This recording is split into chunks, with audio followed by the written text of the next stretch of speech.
আল্লাহ আমার সাথে কিয়ামতের দিন জান্নাতের সাথী কে হবে?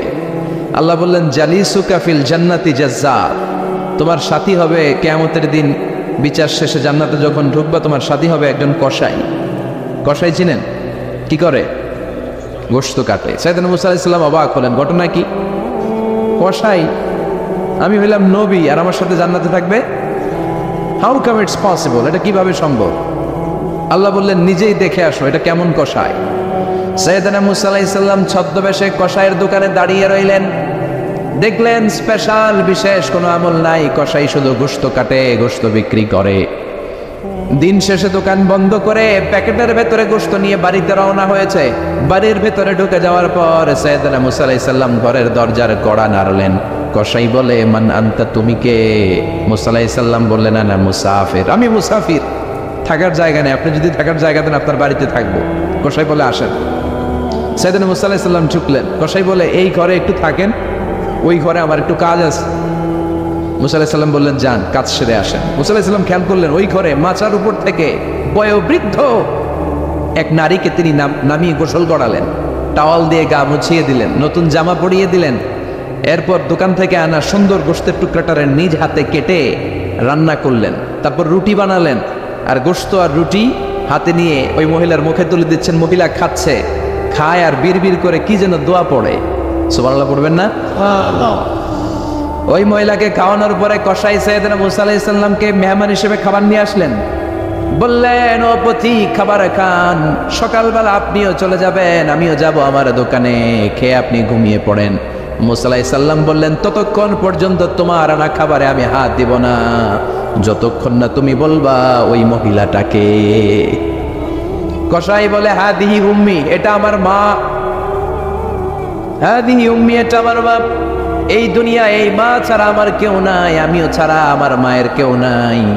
তাই প্রতিদিন দোকানের কাজ শেষ করে গোশত এনে রান্না করে আমার মারে আমি খাওয়াই।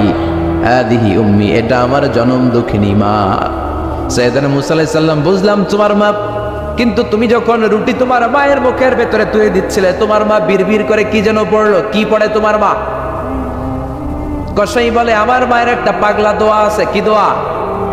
আমি জানি কশিন কালো এই দোয়া কবুল হবে না।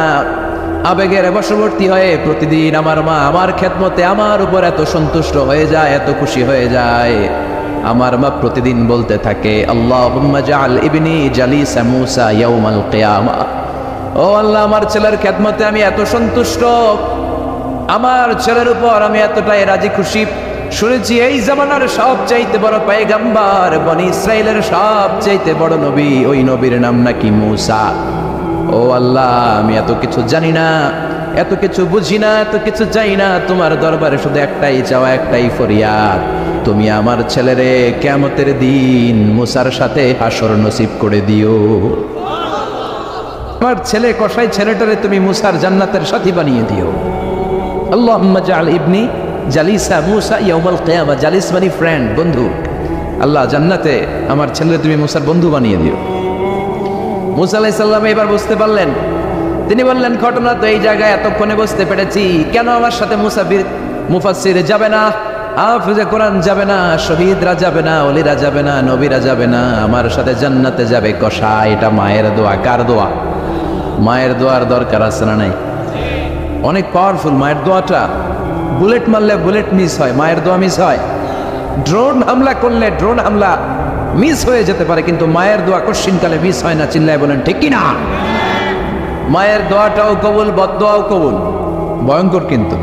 মা দোয়া করলে কবুল হয়, কিন্তু বদদোয়া করলে কবুল হয় না। এরকম হলে it was not a big deal, এটা বড় সমস্যা ছিল না। কিন্তু দোয়া করলেও যেমনি কবুল, বদদোয়াটাও কবুল। এজন্য খবর আছে না নাই? এজন্য মায়ের কাছ থেকে সবসময় দোয়া নিতে হবে। দোয়া নিতে রাজি আছেন? আমাদের সমাজে এরকম অনেক ধরনের কুসংস্কার। 2 কলা খেলে 2 বাচ্চা হয়, তাই না? আসলে কি কথাটা ঠিক? বাচ্চা একটা হবে না, 2টা হবে, ছেলে হবে না মেয়ে হবে, এটা কে দেয়? আবার অনেকের মাথার চুলের মধ্যে 2টা গিট থাকে, আছে না নাই?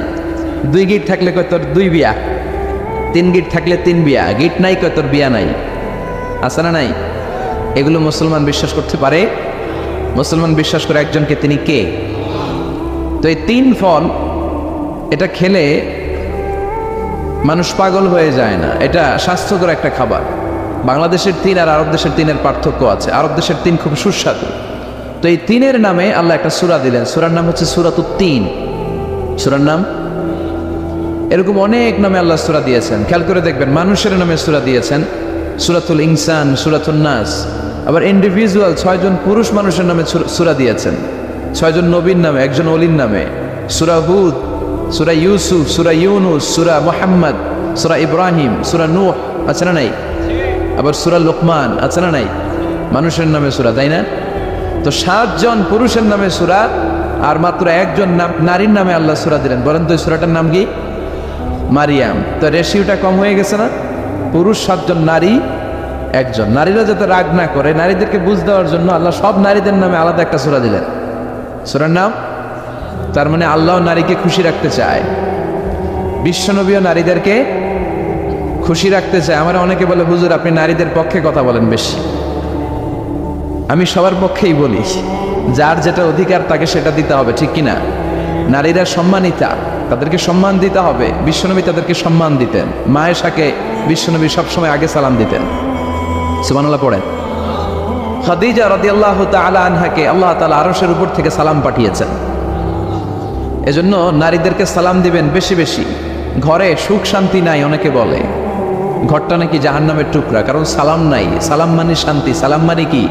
সালাম সালাম হাজার সালাম সকল শহীদ স্মরণে, আমার হৃদয় রেখে যেতে চাই তাদের স্মৃতির চরণে। পড়েন আমিন।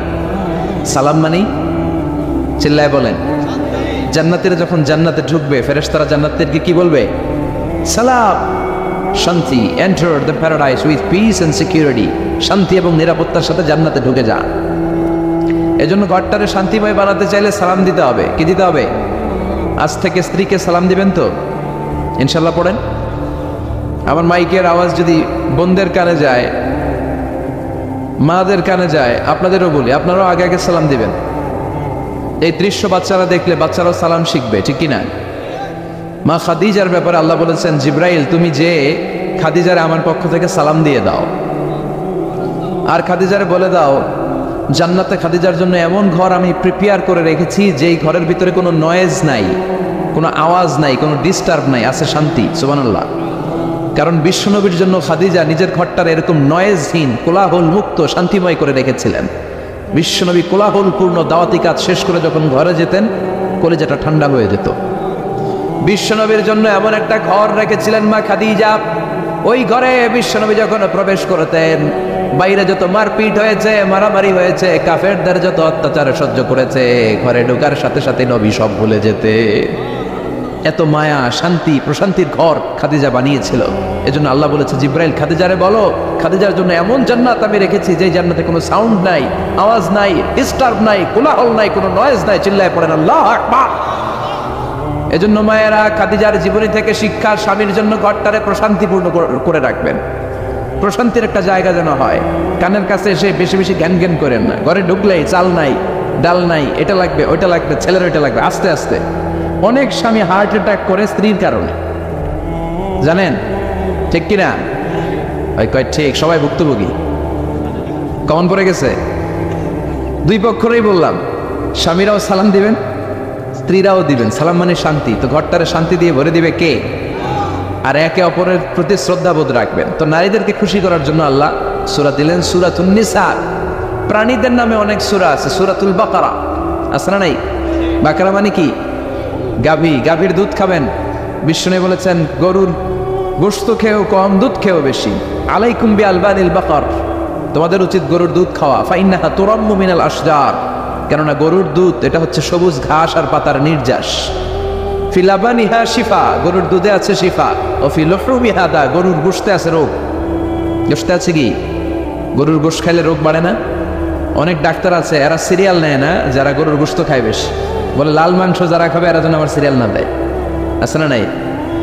বিশ্বনবীর খাবারের তালিকায় দুধ ছিল। বিশ্বনবী বলতেন বেশি বেশি দুধ খেও, এবং বিশ্বনবী বলেছেন মায়েরা যেন তাদের বাচ্চাদেরকে দুধ খাওয়ায়। মায়ের বুকে প্রথম যে দুধটা আসে এটাকে বলে শাল দুধ। এটা বাচ্চার জীবনের প্রথম প্রাকৃতিক টিকা। সুবহানাল্লাহ পড়েন। আমরা কত টাকা দিয়ে দামি দামি টিকা দেই, কিন্তু প্রথম টিকাটা আল্লাহ ফ্রি দিছেন। সুবহানাল্লাহ পড়েন। বাকারার নামে সূরা দিলেন, আনকাবুত মাকড়সার নামে সূরা দিলেন, নাহাল মৌমাছির নামে সূরা, নামাল পিঁপড়ার নামে সূরা। সুবহানাল্লাহ পড়েন। এইভাবে আপনি খুঁজলে কোরআনের চ্যাপ্টারগুলো যে কত সুন্দর সুন্দর নাম দিয়ে আল্লাহ দিয়েছেন, তারই ধারাবাহিকতায় আজকের সূরাটির নাম দিয়েছেন আল্লাহ একটা ফলের নামে। কিসের নামে? 3 ফলের নামে। সূরার নাম কি? সাইয়েদনা বারা ইবনে আযিব রাদিয়াল্লাহু তাআলা আনহু বর্ণনা করেন, বুখারীর বর্ণনা। তিনি বলেন, সামি'তু রাসূলুল্লাহ ইয়াকরাউ সূরাতাত তিন ফি সালাতিল ইশা। আমি বারা ইবনে আযিব রাদিয়াল্লাহু তাআলা আনহু এশার নামাজে বিশ্বনবীকে সূরাতুত তিন তেলাওয়াত করতে শুনেছি। কোন নামাজে? কোন সূরা পড়তেন? কোন নামাজে? কোন সূরা? মনে থাকবে? পড়বেন তো? তিনি বলেছেন, এশার নামাজে আমি বিশ্বনবীকে সূরাতুত তিন তেলাওয়াত করতে শুনেছি। ফামা সামি'তু আহসানা সাওতিন মিন সাওতি রাসূলিল্লাহ। আল্লাহর রাসূলের কণ্ঠের চাইতে এত মধুর কণ্ঠ আমার জীবনে শুনি নাই। বিশ্বনবী যখন তেলাওয়াত করতেন সাহাবাদের কলিজা ঠান্ডা হয়ে যেত। সাহাবারা মাঝে মাঝে খাবার না পেলে, ঘরে খাদ্য না থাকলে বিশ্বনবীর কাছে চলে আসতেন। এসে বিশ্বনবীর চেহারার দিকে তাকায় থাকতেন, ওনার কণ্ঠে তেলাওয়াত শুনতেন। বিশ্বনবীর তেলাওয়াত শুনলে চেহারার দিকে তাকায় থাকলে ক্ষুধার কথা তারা ভুলে যেতেন। কি কণ্ঠ ছিল বিশ্বনবী! অনেকে বলে সাইয়েদনা দাউদ আলাইহিস সালামের কণ্ঠ ছিল অনেক চমৎকার, এটা ঠিক, কিন্তু বিশ্বনবীর চাইতে বেশি সুন্দর না। আকাবা উপসাগরের তীরে বসে সাইয়েদনা দাউদ যখন তেলাওয়াত করতেন, সাগরের মাছগুলো সাগর ছেড়ে ডাঙায় চলে আসতো, বনের পশু বন ছেড়ে বাইরে আসতো, আকাশের পাখি আকাশ ছেড়ে দিয়ে নিচে নেমে আসতো। কিন্তু বিশ্বনবীর কণ্ঠটা এর চেয়েও বেশি সুন্দর ছিল। সুবহানাল্লাহ পড়েন। বিশ্বনবী সারাদিন যেই কোরআনের আয়াতগুলো নাজিল হয়েছে, প্রত্যেক রাত্রে এশার নামাজের পর ঘরের মধ্যে বসে বসে আয়াতগুলো তেলাওয়াত করতেন। আর মক্কার আবু জাহেল, উতবা, শাইবা, ওয়ালিদ ইবনে মুগীরা সবাই লুকিয়ে লুকিয়ে তেলাওয়াত শোনার জন্য বাড়ির চিপায় চলে আসতো। আবু জাহেল, উতবা, শাইবা এটা কি বিশ্বনবীর পক্ষের লোক না বিপক্ষের? বিপক্ষের লোক হয়েও নবীর কণ্ঠের তেলাওয়াত শোনার জন্য পাগল। তাইলে কণ্ঠটা কি নরমাল কণ্ঠ ছিল? যেন তেন কণ্ঠ ছিল? আবু জাহেল ছিল মক্কা শহরের প্রেসিডেন্ট। সে ঘোষণা দিয়ে দিত, কেউ মুহাম্মাদের কণ্ঠের তেলাওয়াত শুনবা না, শুনতে যেতে পারবা না। সবাইকে নিষেধ করে রাত্রিবেলা চোরের মতো নিজেই যাইত। সুবহানাল্লাহ পড়েন। হজের মৌসুমে আবু জাহেল ঘোষণা দিয়ে দিল, খবরদার, মক্কায় ঢুকার যতগুলো গেট আছে সবগুলো গেটে তোরা দাঁড়ায় থাকবি, হাজিদেরকে বলবি মক্কায় নতুন একটা পাগল এসেছে, তার কথা যারা শুনে তারাও পাগল হয়ে যায়। নাউজুবিল্লাহ পড়েন। তার কর্মী বাহিনী হজের মৌসুমে বিভিন্ন গেটে পাঠায় দিল, মক্কায় ঢুকার হাজিদের যত গেট, বিভিন্ন দেশ থেকে হাজিরা আসবে, কর্মীদেরকে বলে দিল তোরা বলবি এই এলাকায় নতুন এক পাগলের আমদানি হয়েছে, নাম মুহাম্মদ। পড়েন নাউজুবিল্লাহ। যারাই এই মুহাম্মাদের কণ্ঠের তেলাওয়াত শুনে তারাও পাগল হয়ে যায়। আদেশ অনুযায়ী কর্মীরা মক্কার গেটে দাঁড়িয়ে দাঁড়িয়ে হাজিদেরকে বলল, হাজি সাহেব হজে যান, জমজম খান, খেজুর খান, হজ করেন, সমস্যা নাই, কিন্তু নতুন এক পাগল আসছে, এই পাগলের নাম মুহাম্মদ। এই পাগলের কাছে যারা যায় হেরাও পাগল হয়ে যায়। হাজি সাহেবরা কোনোদিন এই মুহাম্মদ নামটা শুনে নাই, এই প্রথম শুনলো। শুনেই মনে মনে কয়, যেদিকে যাব আর নাই যাব, আগে মুহাম্মদের কাছে যাব। সবার আগে কার কাছে যাব? কারণ মানুষের একটা অভ্যাস হচ্ছে, আল ইনসানু হারিসুন আলা মা মুনিয়া, মানুষের যেটা করতে নিষেধ করা হয় বেশি, ওইটা মানুষ করে বেশি। মনে মনে হাজিরা বলে, তোমরা নিষেধ করছো তো অবশ্যই যাব, দেখি এই মুহাম্মদটাকে নিয়ে। তার মানে আমাদের বিরুদ্ধে অপপ্রচার করলে এটা আমার পক্ষের প্রচার হয়ে যায়। সুবহানাল্লাহ পড়েন। ইসলামের বিরুদ্ধে অপপ্রচার করলে এটা কি হয়ে যায়? প্রচার হয়ে যায়। ইউরোপ আমেরিকাতে ইসলামের নামে ট্যাগ লাগায় এক্সট্রিমিস্ট, জঙ্গি। আমরা নাকি জঙ্গি, আমরা নাকি এক্সট্রিমিস্ট। তো যারা সিভিলিয়ান আছে, খ্রিস্টান সিভিলিয়ান, ইউরোপ আমেরিকার সাধারণ জনগণ, তারা ভাবে ঘটনা নাকি মুসলমানদের বিরুদ্ধে এত কথা কেন? তারা ইসলাম নিয়ে গুগলে সার্চ করে, বিভিন্ন বই পড়ে, কোরআনের ইংলিশ ট্রান্সলেশন পড়ে। আগে তারা ইসলাম সম্পর্কে জানতো না, কিন্তু সবাই যখন বলা শুরু করছে জঙ্গি জঙ্গি জঙ্গি, ইসলাম মানে জঙ্গি, তখন তারা ইসলাম সম্পর্কে পড়তে শুরু করে দিয়েছে। পড়তে পড়তে ইসলামের সুন্দর বাণীগুলো পড়ে ওদের হৃদয় ঠান্ডা হয়ে যায়। যাদের নসিব ভালো, অনেকে কালিমা পড়ে মুসলমান হয়ে যায়। ইউরোপ আমেরিকাতে মুসলমানের সংখ্যা দিন দিন বাড়ছে। মাঝে মাঝে পত্র পত্রিকায় দেখবেন যে কনভার্টেড মুসলমান, ও মুসলমান, ও মুসলমান। ধারণা করা হচ্ছে 2070 সালের মধ্যে ইউরোপ আর আমেরিকায় মুসলমান হয়ে যাবে সংখ্যাগরিষ্ঠ। খ্রিস্টানদের ছাড়িয়ে মুসলমানদের সংখ্যা ইউরোপ আমেরিকায় বেড়ে যাবে। সুবহানাল্লাহ পড়েন। সেই দিন বেশি দূরে নয় যেদিন কালেমার পতাকা হোয়াইট হাউসের উপরে শোভা পাবে। ঘোষণাটা কার? চিল্লায় বলেন, ওয়াদাটা কার? আবু জাহেল ঘোষণা দিয়েছে কেউ যেতে পারবে না, কিন্তু লুকিয়ে লুকিয়ে নিজেই যায়। একটা নির্ধারিত সময়ে বিশ্বনবী তেলাওয়াত করতেন, আর ওই তেলাওয়াতের সময় আবু জাহেল, উতবা, শাইবা, ওয়ালিদ ইবনে মুগীরা সবাই লুকিয়ে লুকিয়ে বিশ্বনবীর ঘরের চারদিকে কান পেতে মধুর কণ্ঠের তেলাওয়াত শুনত। ফ্রি ফ্রি আরামসে শুনত এই তেলাওয়াত। বিশ্বনবীর তেলাওয়াত যখন শেষ হয়ে যেত, এরা ভাগলপুর দিত দৌড়। ফিরে যাওয়ার রাস্তা থাকতো একটা, কয়টা? দেখা হয়ে যেত। একজন আরেকজনকে দোষারোপ করতো। আবু জাহেল বলতো, কিরে তোরা আসলি কেন? ওরা বলে, তুই এলি কেন? দিনের বেলা ভাষণ দেশ মোহাম্মদের বিরুদ্ধে, রাত্রেবেলা চোরের মতো তুই আসিস কেন? একে অপরকে দোষারোপ করে। আবু জাহেল বলে, ঠিক আছে, কাল থেকে আমিও আসবো না, তোরাও আসবি না। চল আমরা শপথ নেই যে কেউ আসবো না। দস্তখতে সিগনেচারতে যেই আসবে তার মাথার চুল কামিয়ে আলকাতরা মেখে মক্কার বাজারে ঘুরিয়ে ঘুরিয়ে অপমান করা হবে। সবাই রাজি। আবু জাহেল বলে, দে। রাজি হইলে সিগনেচার দে। সবাইকে আবু জাহেল, তুই নেতা, তুই আগে দে। আবু জাহেল 1 নাম্বার, নাম্বার 2 উতবা, নাম্বার 3 শাইবা, সবাই সিগনেচার। কালকে কেউ যাবে না, কেউ যাবে না। দিন গড়িয়ে রাত আসে। বিশ্বনবীর যখন তেলাওয়াত করার টাইম, ওই টাইমে আবু জাহেলের তেলাওয়াত শোনার প্যারা উঠছে। যারা সিরিয়াল দেখে, সিরিয়াল দেখার প্যারা আছে না একটা? 9টায় সিরিয়াল শুরু হবে, 8:30 থেকে প্যারা ওঠে। কথা কন, আমার সিরিয়াল শেষ হয়ে গেল, সব কাজ বাদ দে, তাড়াতাড়ি টিভির সামনে বস। আছে না নাই? আবু জাহেলের প্যারা উঠছে, তেলাওয়াত শোনার প্যারা।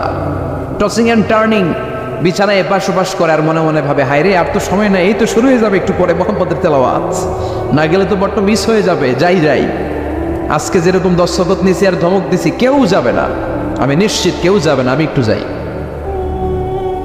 উতবা, শাইবা, ওয়ালিদ ইবনে মুগীরা প্রত্যেকেই প্রত্যেকের ঘর থেকে এই একই কথা ভাবছে যে আজকে তো যেই থ্রেড দিছে আবু জাহেল, আজকে কেউ যাবে না, আমি একটু যাই। সুবহানাল্লাহ পড়ে। আজকেও সবগুলো যে হাজির। বিশ্বনবী মন্ত্রমুগ্ধ করা সুরের ঝংকার তুলে তেলাওয়াত করছেন, আর সবগুলো মন্ত্রে মুগ্ধের মতো তেলাওয়াত শুনছে। বিশ্বনবীর তেলাওয়াত শেষ, সব দিছে দৌড়। ফিরে যাওয়ার রাস্তা কয়টা? আজকেও দেখা। আবু জাহেল কয়, কিরে তোরা আইলি কেন? সবাইকে আবু জাহেল, তুই আইলি কেন? একে অপরকে দোষারোপ করে। এই ঘটনাটা শোনানোর উদ্দেশ্য হচ্ছে বিশ্বনবীর কণ্ঠটা যেন তেন কোনো কণ্ঠ ছিল না, এই কণ্ঠে সুরের ঝংকার ছিল, ঠিক কিনা? এই জন্য সাইয়েদনা বারা ইবনে আযিব রাদিয়াল্লাহু তাআলা আনহু বুখারীর বর্ণনায় বললেন, ফামা সামি'তু আহসানা সাওতান মিন সাওতি রাসূলিল্লাহ, বিশ্বনবীর কণ্ঠের চাইতে এরকম সুরেলা কণ্ঠ আমার জীবনেও আমি শুনি নাই। আর বিশ্বনবীকে এই সূরাটা কোন নামাজে পড়তে শুনছে? পড়বেন তো আপনারা? আল্লাহ তৌফিক দান করো। এই সূরাটা আল্লাহ কসম দিয়ে শুরু করছে। কি দিয়ে? 3 ফলের কসম দিয়ে। মনে রাখবেন, মান কানা ইয়াহলিফ ফালইয়াহলিফ বিল্লাহ, যার কোনো কারণে কসম কাটতেই হয় সেজন্য আল্লাহর নামে কসম কাটে, আউলিয়াসমু, তার না হলে যেন চুপ থাকে। আল্লাহ ছাড়া কারো নামে কসম কাটা যাবে? কিন্তু আমাদের দেশে অনেক কিছুর নামে কসম আছে না নাই? আমরা কোরআন শরীফের নামে কসম কাটি, অনেক সময় কাবার নামে কসম কাটি, মায়ের বুকের দুধের কসম, বিদ্যার কসম কাটি না? কাটা যাবে? শিকারপুরের লোকেরা আর কি কি জিনিসের কসম কাটেন বলেন? হ্যাঁ, মায়ের কসম না, মায়ের কসম কাটা যাবে না। আর কি কি জিনিসের কসম কাটেন বলেন? আল্লাহর কসম কাটা যাবে। আর মাজারের কসম খাইস না, মাজারের কসম কাটা যাবে। আর কিসের কসম কাটাই দেশে? বইয়ের কসম না, বইয়ের কসম কাটা যাবে না। আর আছে? হ্যাঁ, আল্লাহ ছাড়া কারো নামে কসম কাটা যাবে, কিন্তু আল্লাহ চাইলে সবকিছুর নামে কসম কাটতে পারেন। চিল্লায় কোন সুবহানাল্লাহ। সে আল্লাহ বললেন, ওয়াত-তিনি ওয়াজ-যাইতুনি ওয়া তুরি সিনিন ওয়া হাযাল বালাদিল আমিন। 3 কসম। কিসের কসম? 3 ফুলের কসম। এজন্য আল্লাহ বলেছেন ওয়াত-তিন। চিল্লায় বলেন, কি পড়েছেন? সম্মানিত ভাইরা, খেয়াল রাখবেন, কসম যখনই আল্লাহ কেটেছেন তখনই আল্লাহ ওয়াও ব্যবহার করেছেন। এটাকে বলে, এই যে এটা কিন্তু তাফসিরের আসল কথা, মনে রাখেন। ওয়াও আল কাসামিয়া, এটার বলে কসম কাটার ওয়াও। যত জায়গায় আল্লাহ কসম কেটেছেন তত জায়গায় আল্লাহ কি ব্যবহার করেছেন? চিল্লায় বলেন। আমরা অবাক হয়ে গেলে আমরা পড়ি ওয়াও, এই ওয়াও না, আমরা ওয়াও বলি না। অবাক করা জিনিস দেখলে কি বলে ছেলেবেলে? ওয়াও, এই ওয়াও নয়। এজন্য আল্লাহ বললেন লাকাদ খালাকনাল ইনসানা ফি আহসানি তাকওয়িম, মানুষকে চমৎকার আকৃতি দিয়ে তৈরি করেছে কে? আমাদের যে অঙ্গটা ঠিক যেখানে বসানো দরকার ঠিক সেই অঙ্গটা আল্লাহ তাআলা ওইখানেই বসিয়েছে, ঠিক কিনা? আল্লাহর সৃষ্টির মধ্যে কোনো খুঁত ধরার ভুল ধরার ক্ষমতা কারো আছে? এক লোক বট গাছের তলায় বসে বিশ্রাম নিচ্ছে, আর বট ফল দেখে অবাক যে এত মোটা বট গাছ, ফলগুলো এত ছোট। বট ফল ছোট হয় না নাকি এত বড়? আর পাশেই ছিল কুমড়া গাছ, লাউ গাছ। আল্লাহরে গালে দিতেছে, আল্লাহর কি রুচি! চিকন চিকন কুমড়া গাছ, চিকন চিকন লাউ গাছ, এত বড় ফল, আর ইয়া মোটা বট গাছ, এতটুকু ফল। আল্লাহর গালি দিতে দিতে ঘুমায় গেছে। আল্লাহরে গালি মারতে মারতে কখন যে ঘুমায় গেছে নিজেও জানো। হঠাৎ একটা বট ফল পড়ছে একেবারে নাকে, লাফ দিয়ে উঠেছে। উঠে দেখে নাক দিয়ে রক্ত বেরোচ্ছে, ব্লিডিং। নাকের রক্ত মুছে আর পড়তে আরম্ভ করছে আলহামদুলিল্লাহ। কি পড়ে? মনে মনে কয় আল্লাহরে কেন গালি দিলাম? ওই কুমড়া যদি এইখানে হইতো, ওই লাউ যদি এইটার উপরে হতো, কুমড়া যদি একটা নাকের উপরে পড়তো, আমি নিজেই কুমড়া হইয়া যাইতাম, ঠিক কিনা? সুবহানাল্লাহ পড়েন। মা খালাকতা হাযা বাতিলা, এমনি এমনি আল্লাহ কিছু বানায় নাই। যেখানে যেটা যতটুকু দরকার সেটা করে দিয়েছে কে? চোখ যেখানে থাকা দরকার চোখ দিছে কে? নাক যেখানে দরকার নাক দিছে কে? চোখ কান এদিকে না হয়ে যদি অন্যদিকে হয়তো সুবিধা হইতো।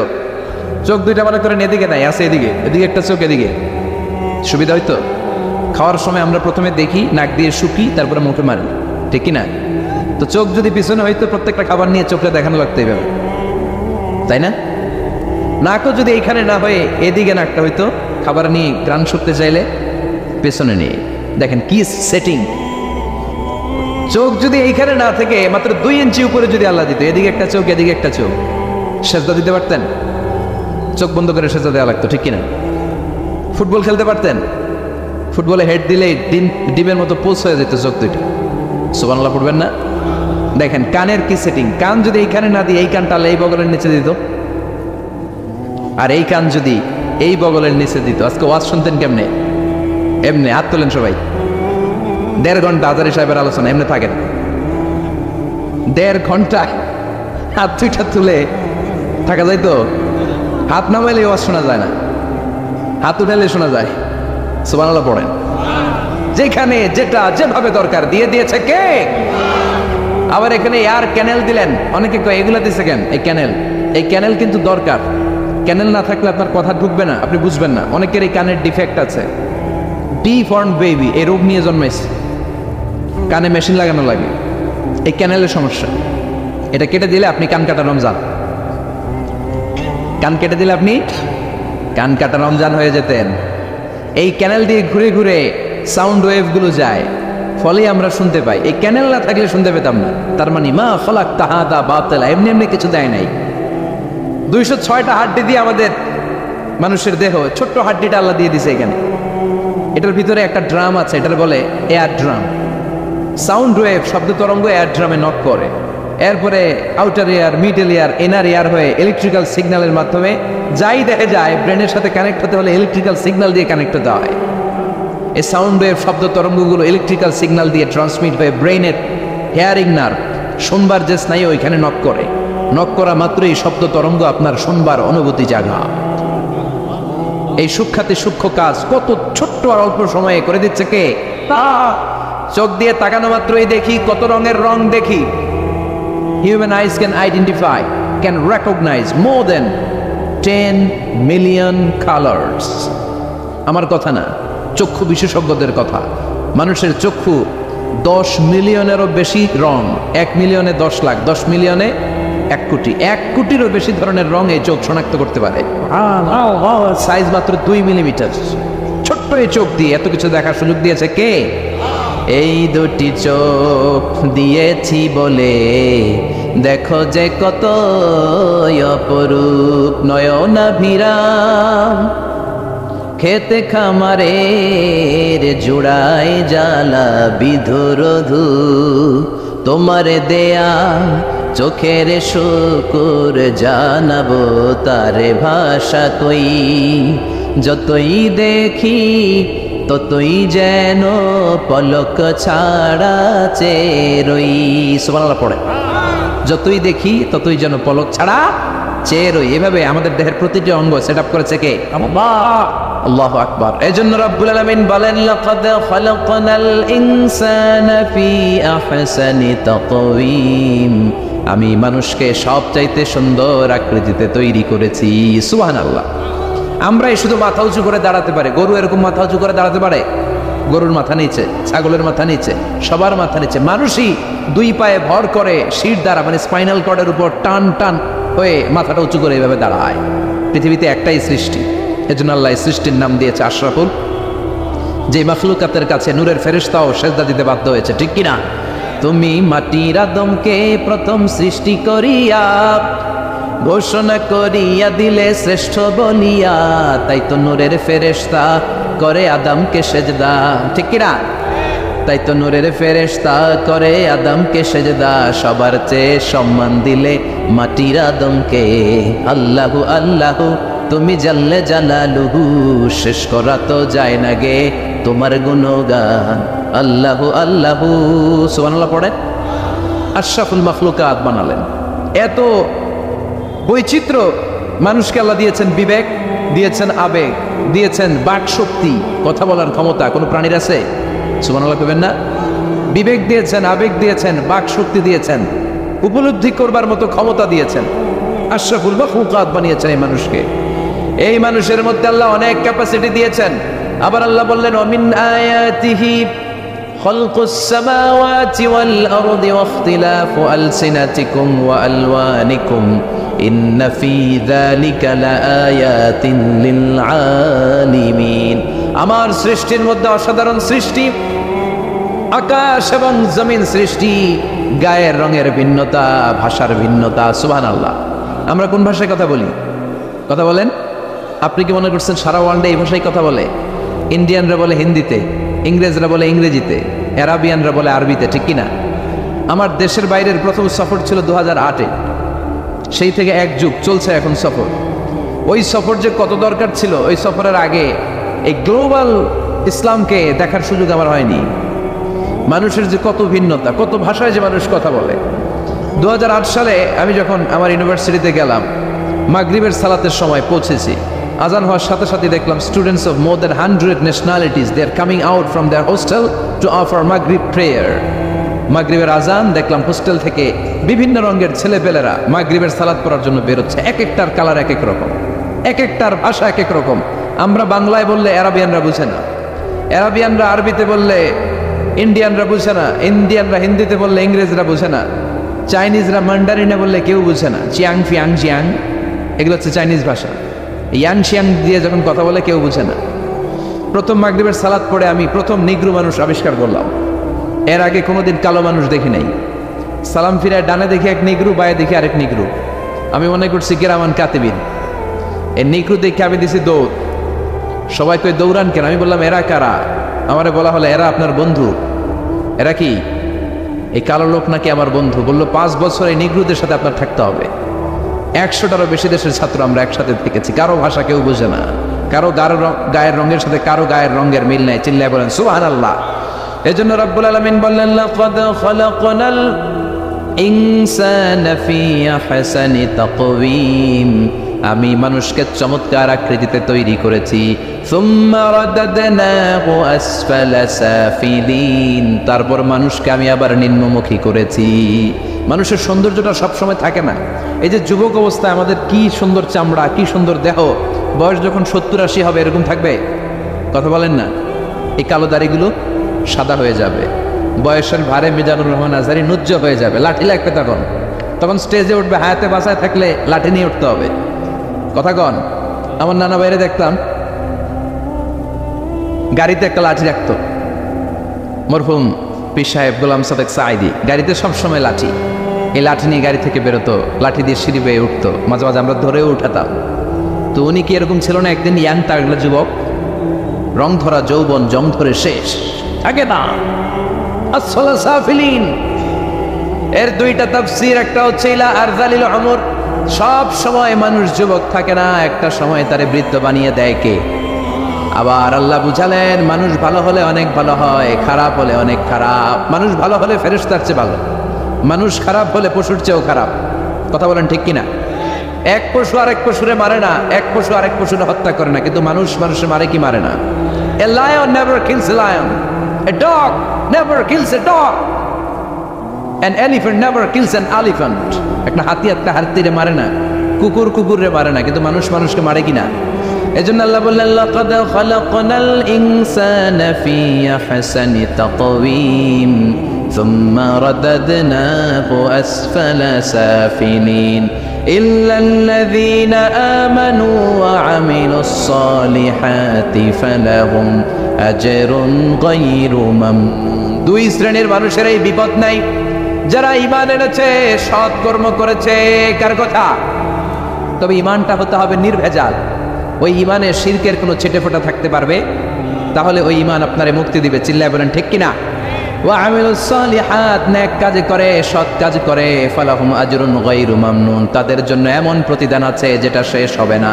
আমাদের জন্য সবচেয়ে বড় প্রতিদান হচ্ছে জান্নাত।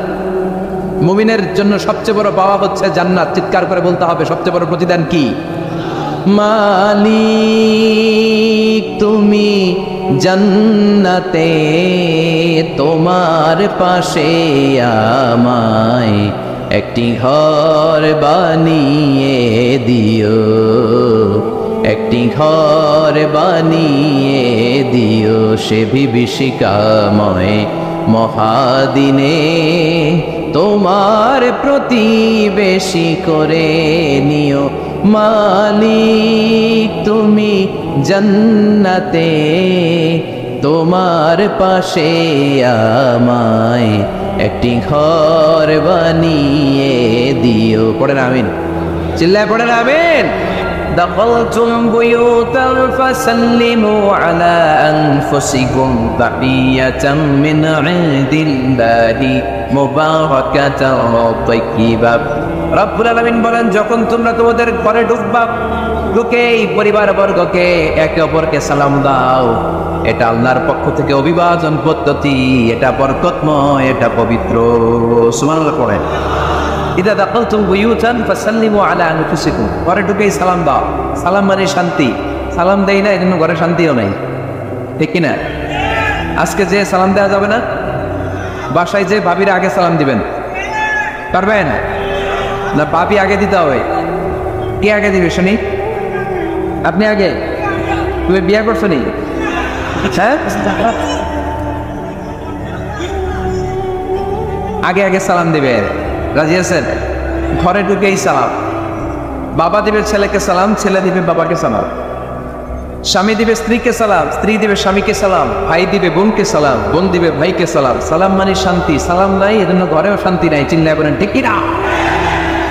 এজন্য আল্লাহ বললেন, তোমার ঘরে যখন তুমি ঢুকবা, ফাইদা দাখালতুম বুয়ুতা ফাসাল্লিমু আলা আনফুসিকুম, তোমরা নিজেদেরকে সালাম দাও। তাহিয়াতাম মিন ইনদিল্লাহ, এটা আল্লাহর পক্ষ থেকে অভিবাদন পদ্ধতি। মুবারাকাতান তাইয়্যিবা, এই সালামের মধ্যে আছে বরকত, এটা পবিত্র। এজন্য ঘরে যদি আমরা সালামের প্রচার প্রসার বাড়াই, আমাদের ঘরগুলোরে শান্তিময় করবে কে?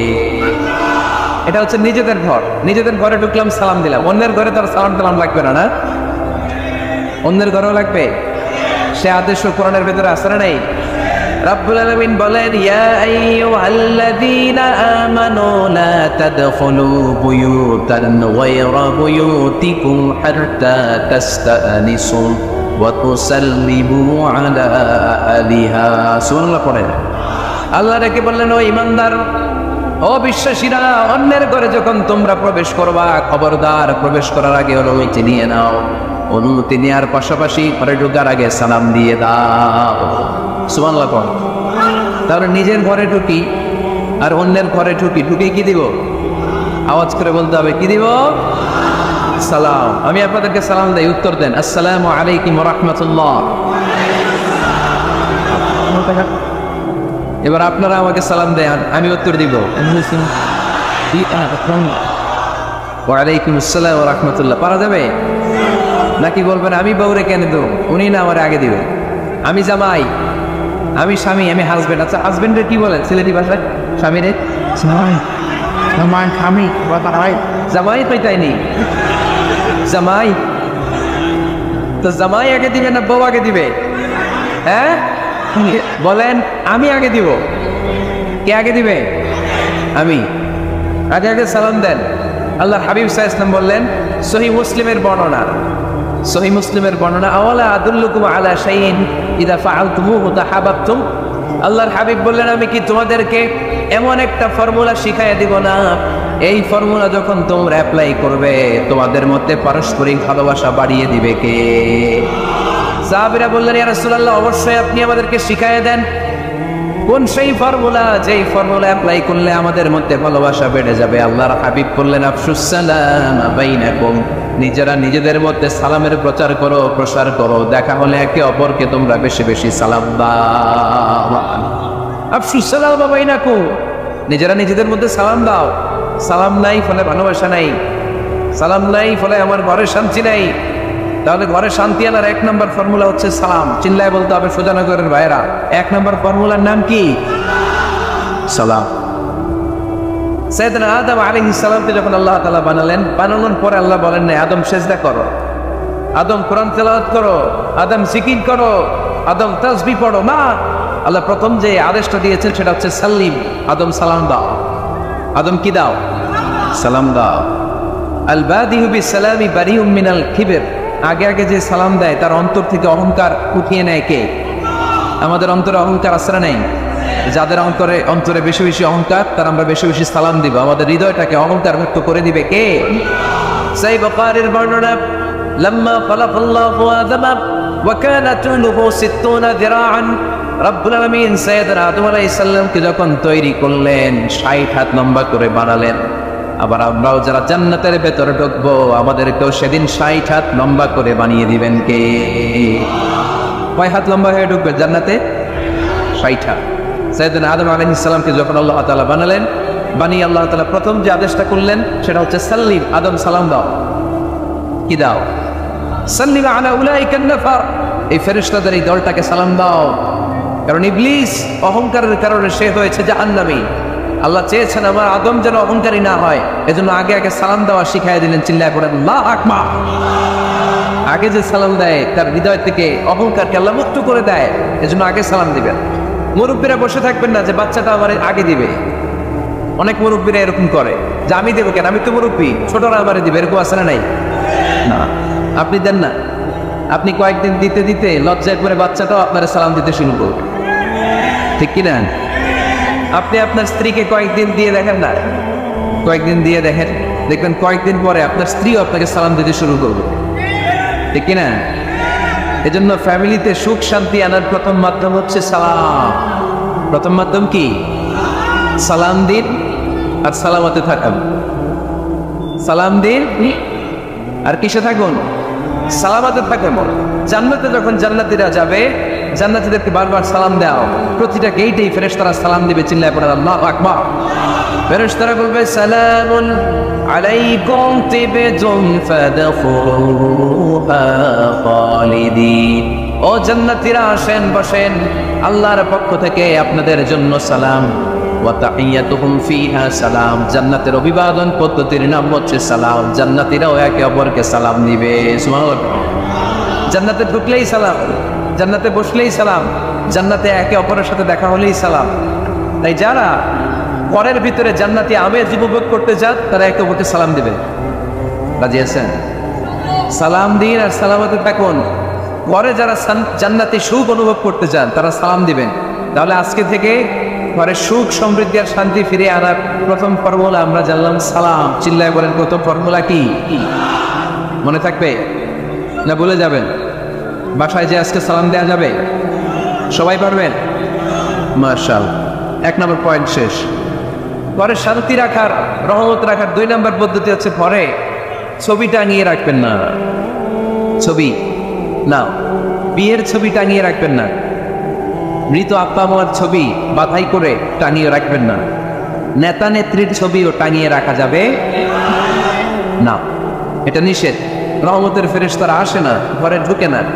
ইন্নাল মালাইকাতা লা তাদখুলু বাইতান ফীহি তামাসিল ওয়া সূরা, যে ঘরে মূর্তি আছে আর ছবি টানিয়ে রাখি ওই ঘরে রহমতের ফেরেশতা প্রবেশ করে না। তো ঘরে যে রহমত নাই, শান্তি নাই, আপনি রহমতের ফেরেশতা ঢোকার ব্যবস্থাই তো রাখেন নাই।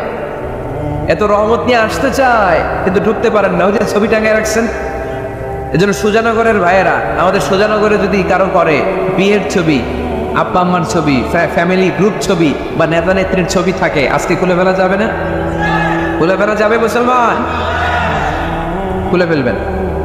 হ্যাঁ, আপনি ফ্যামিলি গ্রুপ ছবি রাখতে পারেন, আব্বা আম্মা ভাই বোন সবাই মিলে একটা গ্রুপ ছবি তুললে স্মৃতির জন্য রাখা যায়। এটা অ্যালবাম বন্দি করে রাখবেন, মাঝে মাঝে দেখবেন, দেখলে মৃত্যুর কথা স্মরণ হয়।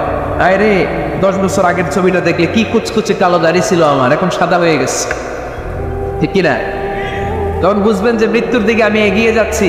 এই দুনিয়াটা ক্ষণিকের, একটা ধোঁকা, একটা মরিচিকা, একটা লোভ আর লালসার পেছনে আমরা ছুটে বেড়াচ্ছি। ধোঁকা, আসল জীবন কবরের জীবন। পুরাতন ছবির অ্যালবামগুলো খুললে মৃত্যুর কথা স্মরণ হয়। আহা, দাদা পাশে বসা ছিল, আজকে দাদা নাই না। নানারা নিয়ে একটা ছবি তুলে অ্যালবামে রাখছিলাম, আজকে নানা নাই না। বাবার সাথে ছবি ছিল, আজ বাবা নাই, মৃত্যুর কথা স্মরণ আছে না নাই? প্রয়োজনে আব্বা আম্মার সাথে বা নিজেদের ফ্যামিলি গ্রুপ পিকচার তুলতে পারবেন, এটা অ্যালবাম বন্দি করে রাখেন, কিন্তু টাঙিয়ে রাখা যাবে? রাখবেন আপনারা? রাখবেন না। অনেকে কুকুরের শো পিস কিনে, কুকুরের, বিড়ালের, কুমিরের শো পিস কিনে শো কেসে সাজিয়ে রাখেন, আছে না নাই? না, এগুলো আপনি রাখতে পারবেন না, এগুলো রাখবেন না।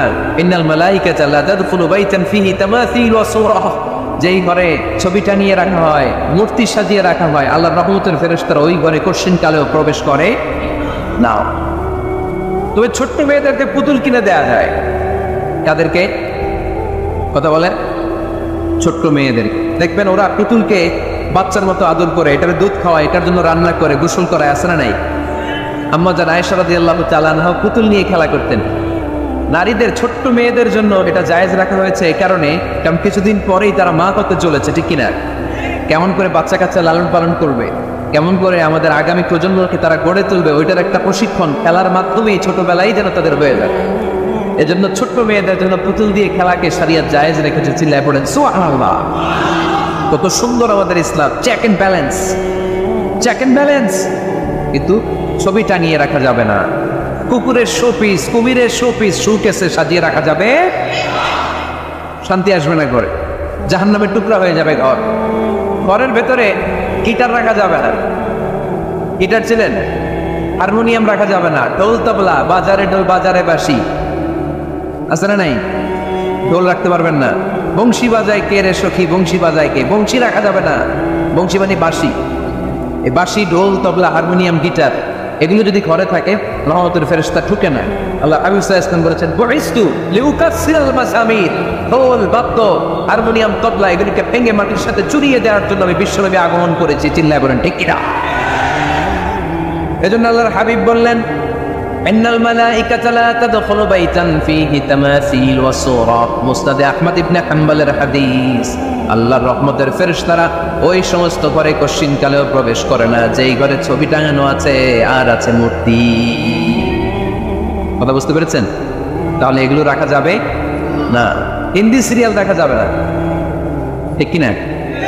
এমনও ফ্যামিলি আছে বাবা ছেলে একসাথে বসে হিন্দি সিরিয়াল দেখে, ইন্ডিয়ান নায়িকাদের কোমর দুলানো ডান্স দেখে, আছে না নাই? সিরিয়ালের জন্য পাগল এদেশের মেয়েরা। আলহামদুলিল্লাহ, এদের মধ্যে এখন পরিবর্তন হইতেছে, এরা এখন ওয়াজ দেখা শুরু করতেছে, ঠিক কিনা? তার মানে এই তাফসীর মাহফিলগুলোর সফলতা আছে না নাই? আছে, আল্লাহর মেহেরবানি। অনেক বোনরা বলে, হুজুর আগে সিরিয়াল দেখতাম, এখন ওয়াজ দেখি। আলহামদুলিল্লাহ করবেন না? হিন্দি সিরিয়াল দেখবেন না, অশ্লীল নাটক দেখবেন না। টেলিভিশনে হিন্দি সিরিয়াল, হিন্দি সিনেমা, অশ্লীল নাটক দেখলে রহমতের ফেরেশতারা ওই ঘরে প্রবেশ করে। তাহলে কি দেখবেন? টিভিতে কি দেখবেন বলেন? হ্যাঁ, এটা দেখতে হয়, ওয়াজ দেখতে হয়নি। আচ্ছা, টিভিতে আপনারা ইসলামিক প্রোগ্রামগুলো দেখবেন। রমাদানে অনেক ইসলামিক প্রোগ্রাম করে টেলিভিশন চ্যানেলগুলো, এগুলো দেখবেন। সৌদি আরবের সরাসরি লাইভ প্রোগ্রাম, এগুলো দেখবেন। জিওগ্রাফিক্যাল চ্যানেল আছে, দেখবেন। অ্যানিমেলস কিংডম দেখবেন। আফ্রিকার জঙ্গলে কত ধরনের প্রাণী পাওয়া যায়, সাগরের অতল গহ্বরে কি ধরনের মাছ আল্লাহ সৃষ্টি করে রেখেছে, সি ওয়ার্ল্ড আমরা জানি না, সাগরের অতল গহ্বরের রাজ্য কেমন। অ্যানিমেলস কিংডম আর জিওগ্রাফিক্যাল চ্যানেল এগুলো দেখবেন, টক শো দেখতে পারেন, নিউজ দেখতে পারেন, এমন প্রোগ্রামগুলো দেখেন যেগুলো শিক্ষণীয়, নিজেকে জ্ঞানী ও আলোকিত করে গড়ে তুলতে সহায়তা করে, এমন প্রোগ্রামগুলো দেখবেন। আওয়াজ করে বলেন ঠিক কিনা? এর বাইরে হিন্দি সিরিয়াল, নাচানাচি, রূপবানে নাচে কোমর দুলায়া, আসরা নাই, ফেরেশতারা বলবে তগরে পিটাও আমরা জুলায়া, এগুলো দেখা যাবে, তাহলেই শান্তি আসবে। তাহলে সালামের পরে 2 নাম্বার যে ফর্মুলা জানলাম, ছবি টাঙিয়ে রাখা যায় না, পরে মূর্তি, কুকুরের মূর্তি, শোপিস রাখা যায় না, হিন্দি সিরিয়াল, অশ্লীল নাটক, গান বাজনা এগুলো ঘরে দেখা যাবে না। এগুলো দেখলে আল্লাহর রহমত ঘরের ভেতরে প্রবেশ করবে না। মনে থাকবে সবার? মনে থাকবে তো? আওয়াজ করে বলেন না ইনশাআল্লাহ। 3 নাম্বার, ঘরে মাঝে মাঝে নামাজ পড়বেন। ঘরে মাঝে মাঝে কি করবেন? সহিহ মুসলিমের হাদিস, আল্লাহ রাসূল সাল্লাল্লাহু আলাইহি ওয়াসাল্লাম বলেছেন, তোমরা মসজিদে ফরজ নামাজের পরে ঘরের জন্য কিছু সুন্নাহ আর নফল নামাজ রেখে দিও, কারণ যারা সুন্নাহ আর নফল নামাজ ঘরে পড়ে আল্লাহ তাআলা তাদের ঘরটাকে বরকত দিয়ে পূর্ণ করে দেয়। বৃষ্টি যদি হয়, কখনো বৃষ্টি, বাইরে প্রচন্ড বৃষ্টি, আপনি জামাত করার জন্য মসজিদে যেতে পারতেছেন না, তখন ঘরের সবাইরে নিয়ে আপনি জামাতের ইমাম হবেন। দরকার আসরা নাই, আপনি ইমাম, আপনার ছেলেরা পেছনে, মেয়েরা পেছনে, নারী পুরুষ একই কাতারে দাঁড়াতে পারে না, তো আপনি ইমাম, পেছনে আপনার ছেলেরা, এরপরের কাতারে আপনার মেয়েরা আর আপনার স্ত্রীরা। পারা যাবে না? ছেলে মেয়ে যদি না থাকে, বুঝুন আমি আর সে টোনাটুনি সংসার, তাহলে টোনা দাঁড়াবে সামনে, টুনি দাঁড়াবে পেছনে, একসাথে দাঁড়ানো যাবে? আমি আর আজকে সভাপতি লিয়াকত ভাই দুজনে মিলে যদি জামাত করি, একসাথে দাঁড়ানো যাবে? আমি এদিকে, লিয়াকত ভাই আমার টানে, ঠিক কিনা? টোনা টুনি যদি দাঁড়ায়, টোনা দাঁড়াবে সামনে, টুনি দাঁড়াবে বরাবর পিছনে। মাসালা বুঝতে পেরেছেন? The family that prays together stays together. যে ফ্যামিলি একসাথে নামাজ পড়ে, ওই ফ্যামিলি টিকে থাকে বহুদিন, ঠিক কিনা? I repeat, the family that prays together stays together. যে পরিবার একসাথে সালাত আদায় করে ঘরে, এই পরিবারগুলো ভাঙে না। এই পরিবারে ডিভোর্সের কথা শুনবেন না, এই পরিবারে আছে শুধু শান্তি আর শান্তি। চিল্লায় বলেন ঠিক কিনা?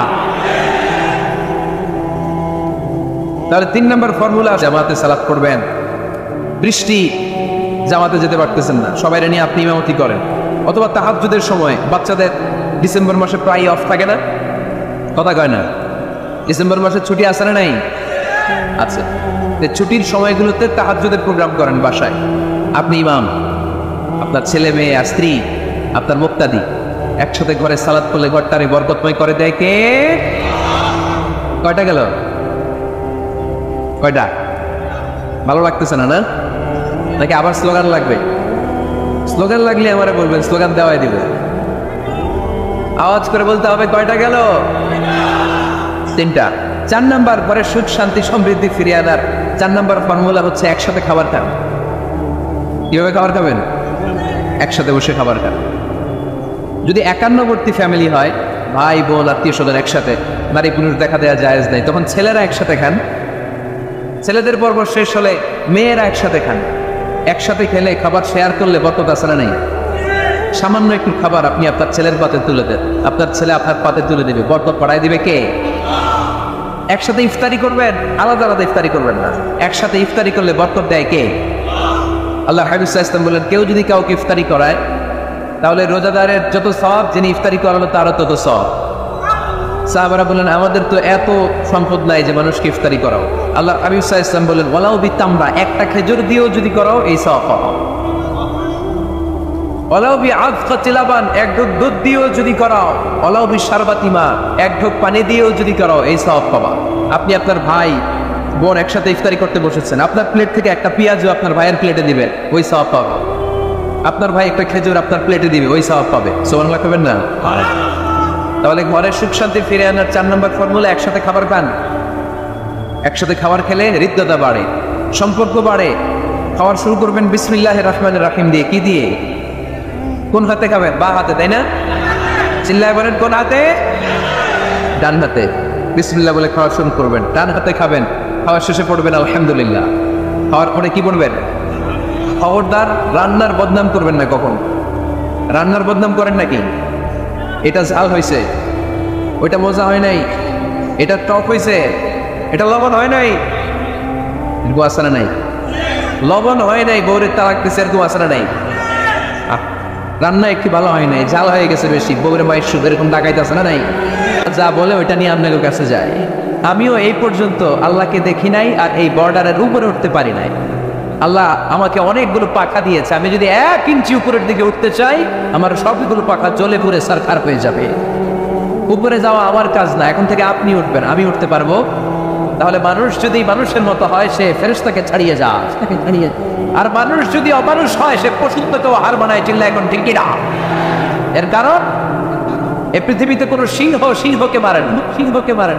এই পৃথিবীতে কোনো হাতিকে হত্যা করেন, কিন্তু মানুষ মারে, ঠিক কিনা? শুধু কি মারে?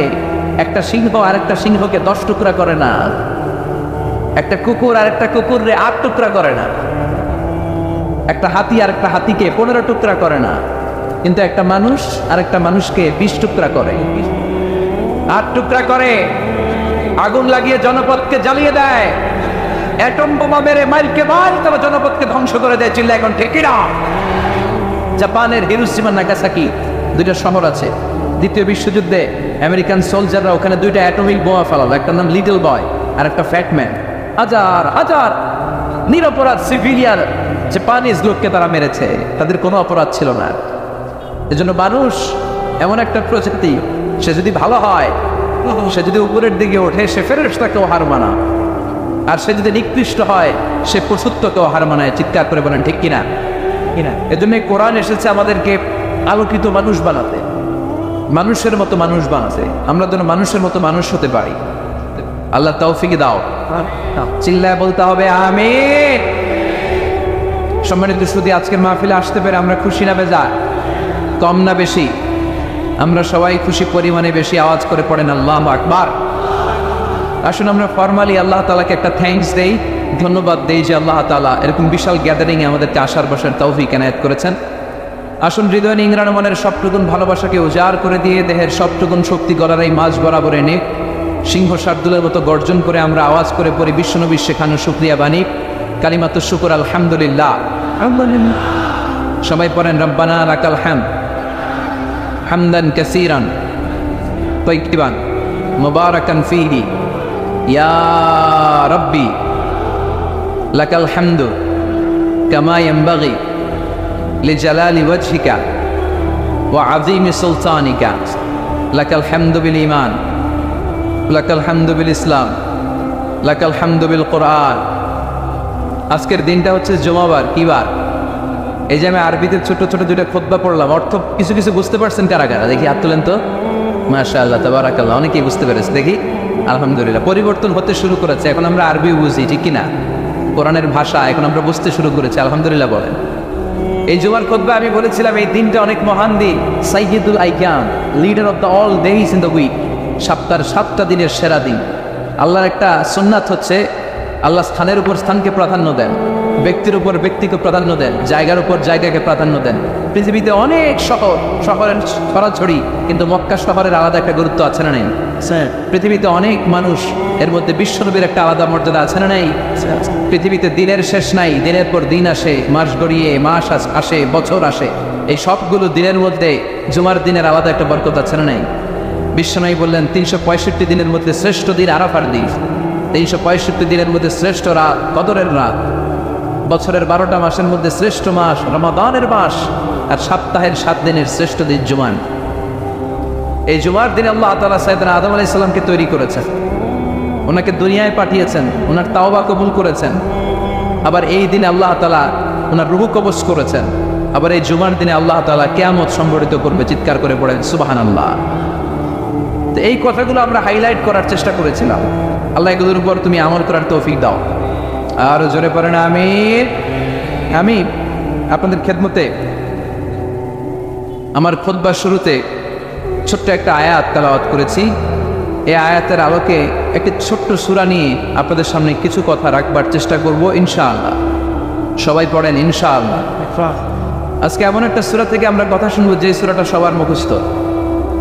এমন একটা সূরা থেকে কথা শুনবো যে সূরাটা ছাড়া নামাজ হয় না। এমন একটা সূরা থেকে আজকে কথা শোনার আমরা চেষ্টা করব যে সূরাকে বিশ্ব ইসলাম আযমুস সুওয়ার ফিল কোরআন, কোরআনের সর্বশ্রেষ্ঠ সূরা বলে ঘোষণা দিয়েছেন। এবার বলেন সূরাটার নাম কি? সবাই বলেন। মুখস্থ নাই কার কার? হাত তুলে তো দেখি। 1 2 এদিকে 3 4 মুখস্থ নাই? সূরা ফাতিহা মুখস্থ নাই? সবার মুখস্থ আছে না? আচ্ছা, মাঝে মাঝে আপনাদেরকে একটু চেক করবো যে আপনাদের মনোযোগ আছে কিনা।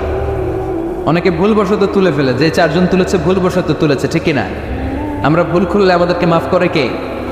কি এক আল্লাহ পাইছে, আমরা খালি ভুল করি, উনি খালি মাফ করে। সুবহানাল্লাহ পড়েন।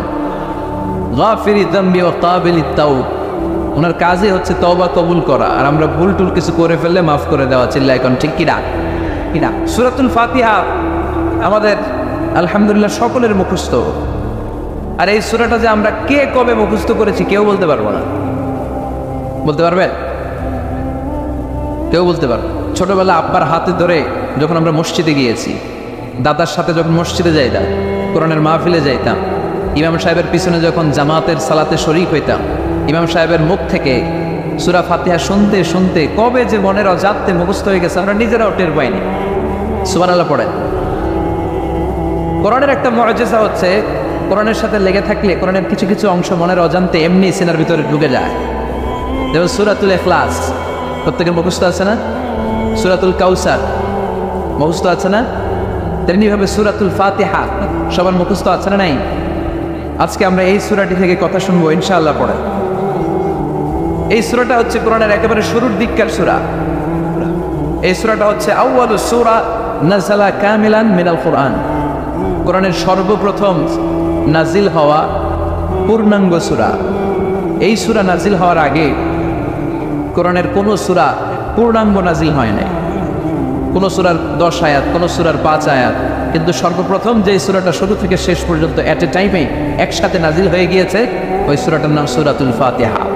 চিৎকার করে বলেন সূরাটার নাম কি? এটাকে বলা হয় ইন্ট্রোডাক্টরি সূরা। ইন্ট্রোডাকশন, কোরআনের কি ইন্ট্রোডাকশন। আপনারা যারা রচনা পড়েন, রচনায় সূচনা লেখা লাগে না? ইন্ট্রোডাকশন লেখা লাগে না? ইন্ট্রোডাকশন মানে হচ্ছে tell them what you are going to tell them, tell them.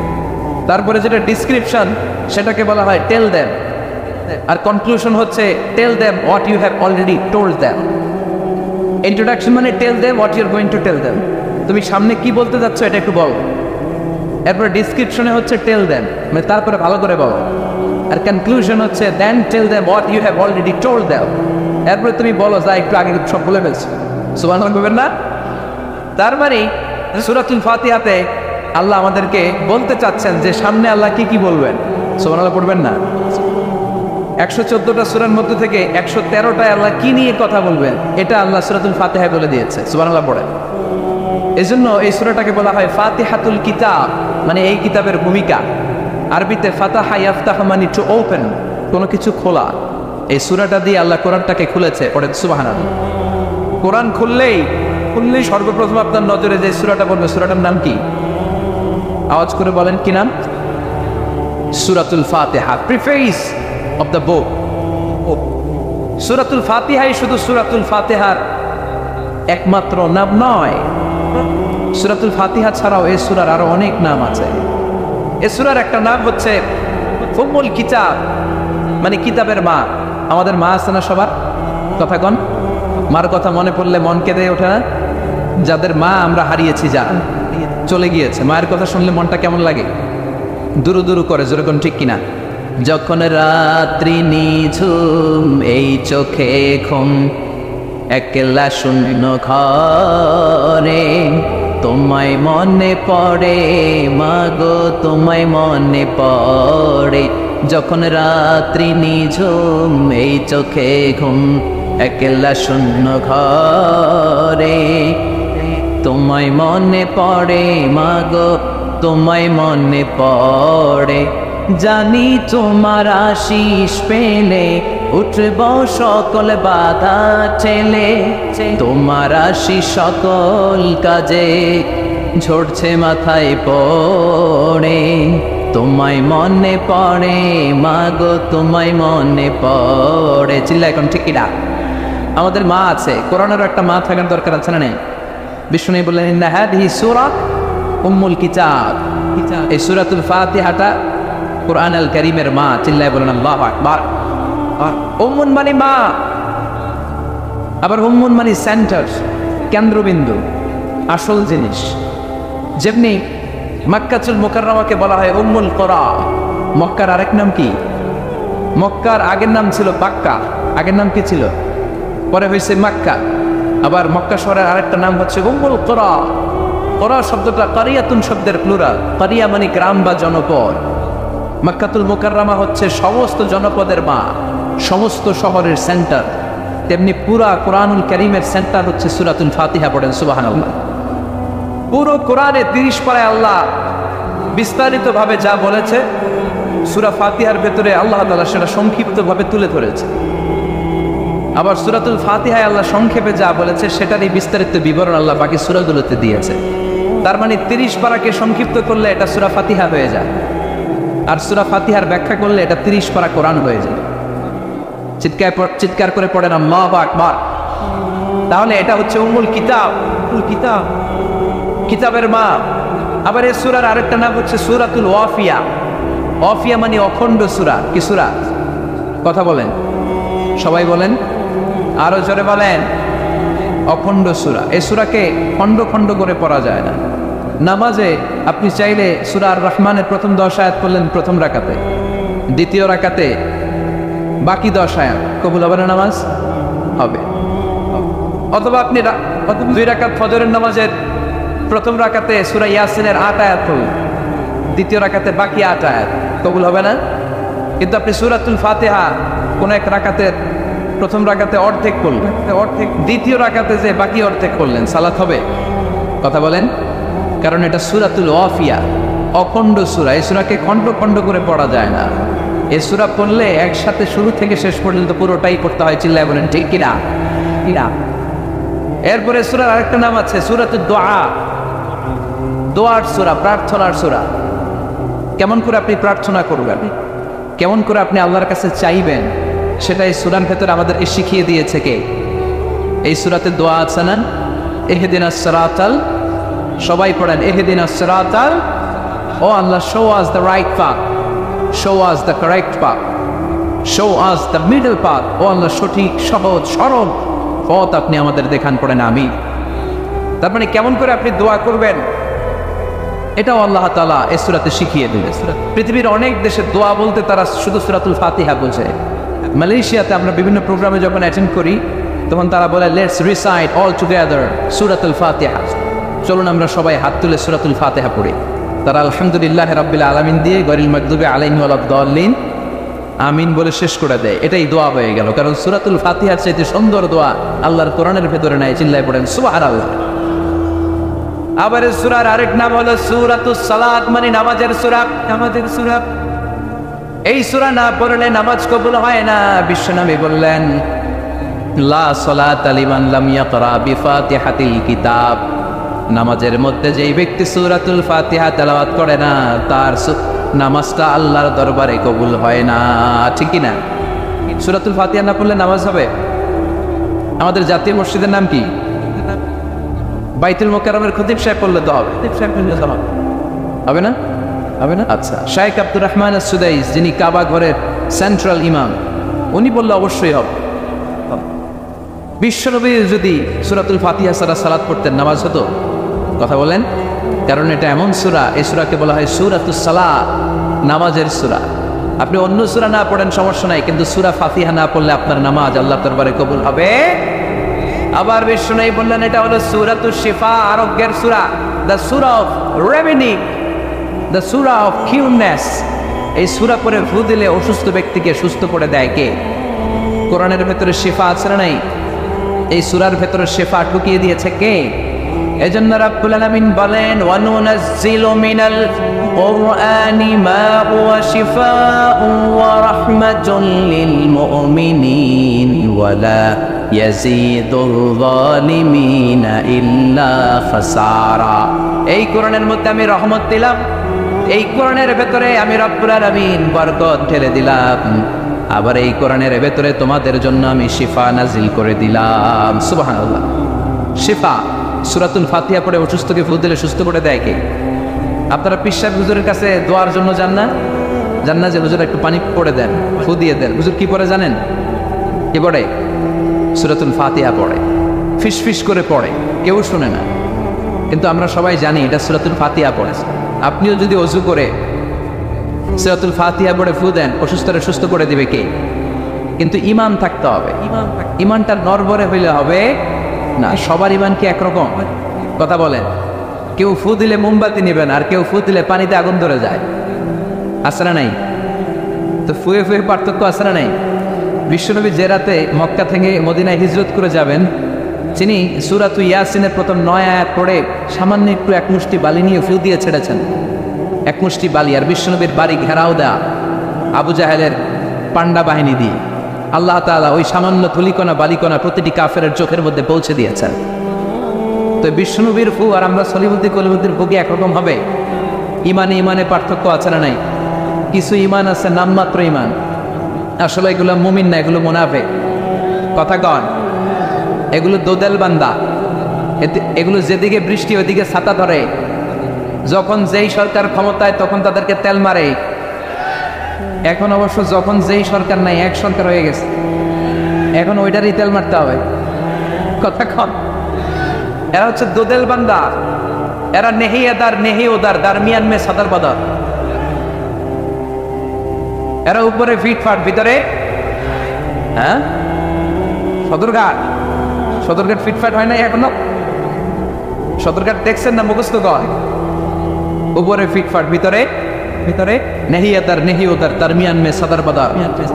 ডানেও না বায়েও না। একবার ভাবে আলেমদের সাথে থাকি তাইলে আল্লাহর রহমত পাওয়া যায়, আবার কয় না শাহবাগের মঞ্চে উঠে বক্তব্য দেই তাহলে টাকার বান্ডিল পাওয়া যায়। এরা ডানেও যায় না বায়েও যায় না, এরা মুনাফিক। এদের চরিত্র আর মাসির চরিত্র এক, মুমিনের চরিত্র আর মৌমাছির চরিত্র এক, আর মুনাফিকের চরিত্র আর ক্যারেক্টার মাসির চরিত্র এক। চিল্লায় বলো ঠিক না? মুমিন মুমিন আর মৌমাছি এক। মৌমাছি শুধু মিষ্টি ফুলের মধ্যে বসে, যেই ফুলে সুঘ্রাণ। মৌমাছি কি করে? মৌমাছি কি করে? মধু সংগ্রহ করে সুঘ্রাণ আলা ফুল থেকে, ফ্লাওয়ার নেক্টার বলে এটাকে, পুষ্পরস। ফ্লাওয়ার নেক্টার কালেক্ট করে, যেটার মধ্যে সুগন্ধ আছে। সুগন্ধ ছাড়া কোনো দুর্গন্ধময় জায়গায় মৌমাছি বসে। কিন্তু মাছি এরকম না। মাছি সুগন্ধওয়ালা ফুলেও বসে, মিষ্টির দোকানের মিষ্টিতেও বসে, আবার টয়লেটের জানলা খোলা থাকলে ওটার মধ্যে যায় বসে। কথা কন, এখন আমরা কি মৌমাছি হব না মাছি? মুমিন হব নাকি মুনাফিক? মুনাফিকদের চরিত্র হচ্ছে ভিতরে এক বাইরে আরেক, তার নাম, কথা বলেন, ভিতরে এক বাইরে আরেক, তার নাম মধু। হই হই বিষ হাবাইলা বলে মধু, বাটিতে করে নিয়ে আসছে, কয় মধু গান। আসলে কি? আসলে কি? তাহলে এটা মুমিন না মুনাফিক? এরা মুযাবযাবিন বাইনা যালিক, লা ইলাহা ইল্লা ওয়ালা ইলাহা ইল্লা। এরা ডানেও না, এরা বায়েও না, এরা ঈমান চোর, এরা দোদুল্যমান, এরা মুযাবযাবিন। জোরে কোন ঠিক কিনা? দোদেল বান্দা কালমা চোর, না পায় শ্মশান না পায় ঘোর, দিন থাকিতে আয়রে পথে ছাইড়া দে ভণ্ডামি। ভণ্ডামি ভণ্ডামি ভণ্ডামি, ছাইড়া দে ভণ্ডামি। আসেন এরকম? নামাজ কালাম পড়ে না, ইবলিশ শয়তানের নানা। চান্দোলাতে এরকম নাই, নামাজ নাই, রোজা নাই, লাল শালু পড়ে থাকে, গলার মধ্যে তালা আর মালা। আছে না নাই? গোসল করে না, চুলে জট পাকিয়ে রাখে। এমনও পীর আছে সারা বছর গোসল করে না, বছরে নাকি গোসল করে একদিন, আর ওই গোসলের পানি মুরিদরা সব খায় সবার। আছে না নাই? নামাজ কালাম পড়ে না, ইবলিশ শয়তানের নানা। ধর্মের একখান খুঁটি ধইরা কয়দিন করবি হয়রানি। ভণ্ডামি ভণ্ডামি ভণ্ডামি, ছাইড়া দে ভণ্ডামি। দোদেল বান্দা কালমা চোর, না পায় শ্মশান না পায় ঘোর, দিন থাকিতে আয়রে পথে ছাইড়া দে ভণ্ডামি ভণ্ডামি ভণ্ডামি ভণ্ডামি ছাইড়া দে ভণ্ডামি। চিৎকার করে বলেন ঠিক কিনা? ভণ্ডামি ছেড়ে দে, ভালো হয়ে যা, এখনো সময় আছে, ভালো হইতে পয়সা লাগে। এজন্য ফু আর ফু পার্থক্য আছে। আমি ফু দিলেও ফু, বিশ্বনবী ফু দিলেও ফু, ঠিক কিনা? ঠিক কিনা?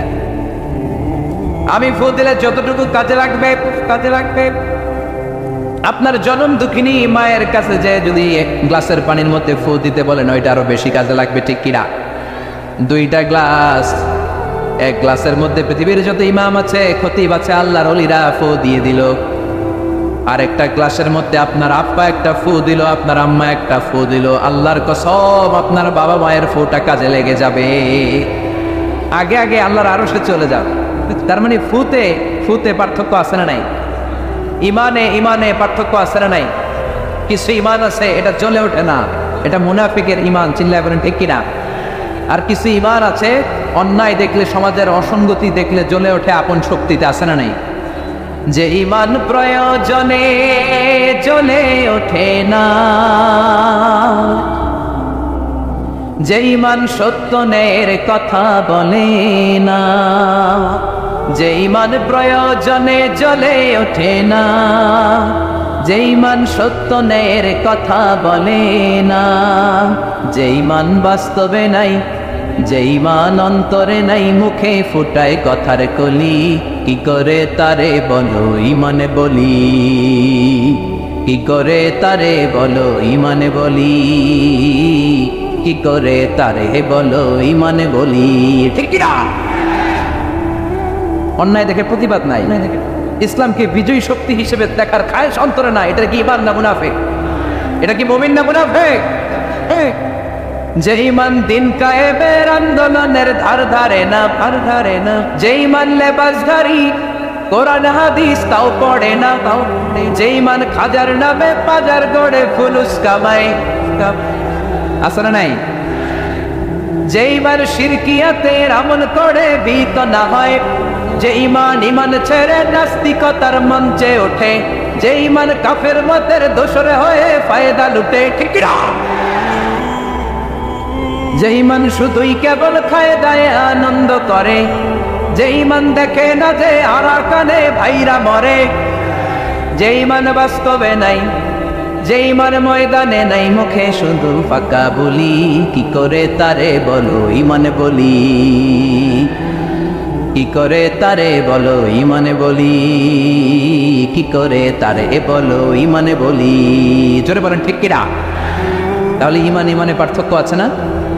আপনি সূরাতুল ফাতিহা পড়ে ফু দিলে তখন কাজে লাগবে যদি ইমানটা পাক্কা হয়, ইমানের মতো ইমান হয়, চিল্লা এখন ঠিক কিনা?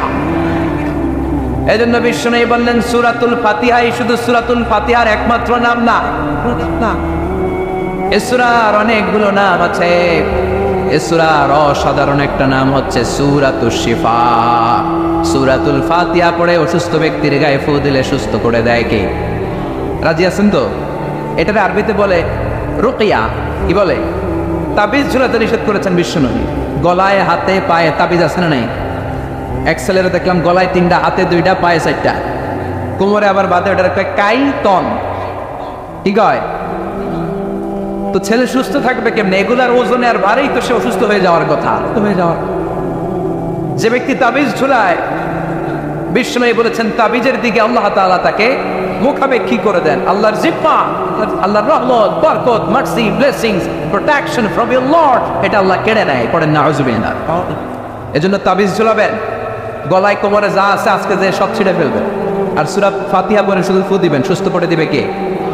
তবে ঈমান থাকতে হবে, ঈমানটা ঈমানের মতো হতে হবে। বিশ্বনবীর জামানাতে বুখারীর বর্ণনা, কিছু সাহাবারা, খুব সম্ভব আবু সাঈদ আল খুদরি রাদিয়াল্লাহু তাআলা আনহুর নেতৃত্বে সফরে বেরিয়েছেন। পথিমধ্যে ওনারা দেখলেন আরবদের মরুভূমিতে একটা গ্রাম, এই গ্রামের যে সর্দার, ওই সর্দারকে একটা বিষাক্ত সাপ দংশন করেছে। আরেক বর্ণনায় এসেছে লাদাগাতু আকরাব, বিচ্ছু পোকা দংশন করেছে। ওই সাপের কামড় খেয়ে বিষাক্ত অবস্থায় ওই কওমের, ওই গোষ্ঠীর সর্দার মরে যাওয়ার উপক্রম। চারিপাশে ভিড়, বৈদ্য, কবিরাজ, এদেরকে নিয়ে আসা হয়েছে। এরা এসে দোয়া কালাম করতেছে, মন্ত্রতন্ত্র পড়তেছে, সুমন্তর সু কালিকুত্তার গু, তার গু। বাংলাদেশে বলে না এগুলা ছোটরা? তাই সুমন্তর সু কালিকুত্তার গু পড়ে বুঝতেছে যে এই সমস্ত মন্ত্র বললে কি মানুষ সুস্থ হয়? কথা বলেন, কথা বলেন। সাহাবারা বললেন আমাদের কাছে এমন মন্ত্র আছে যেটা পড়ে ফু দিলে মানে রুকিয়া করলে তাকে সুস্থ করে দেয় কে? এরা কেউ বিশ্বাস করে না, বলে তোমরা বেদুইন, যাও মিয়া, কি সুস্থ করবা? এই সুমন্তর সু কালিকুত্তার গুই কিছু করতে পারে না, আর তোমরা বেদুইন নিরক্ষর উম্মি, তোমরা রুকিয়া করবে কোত্থেকে? বিশ্বনবীর সাহাবী বললেন এমন জিনিস আমার কাছে আছে, এই জিনিস পড়ে যদি আমি ফু দিয়ে দেই আল্লাহর মেহেরবানিতে অসুস্থ ব্যক্তি সুস্থ হয়ে যাবে।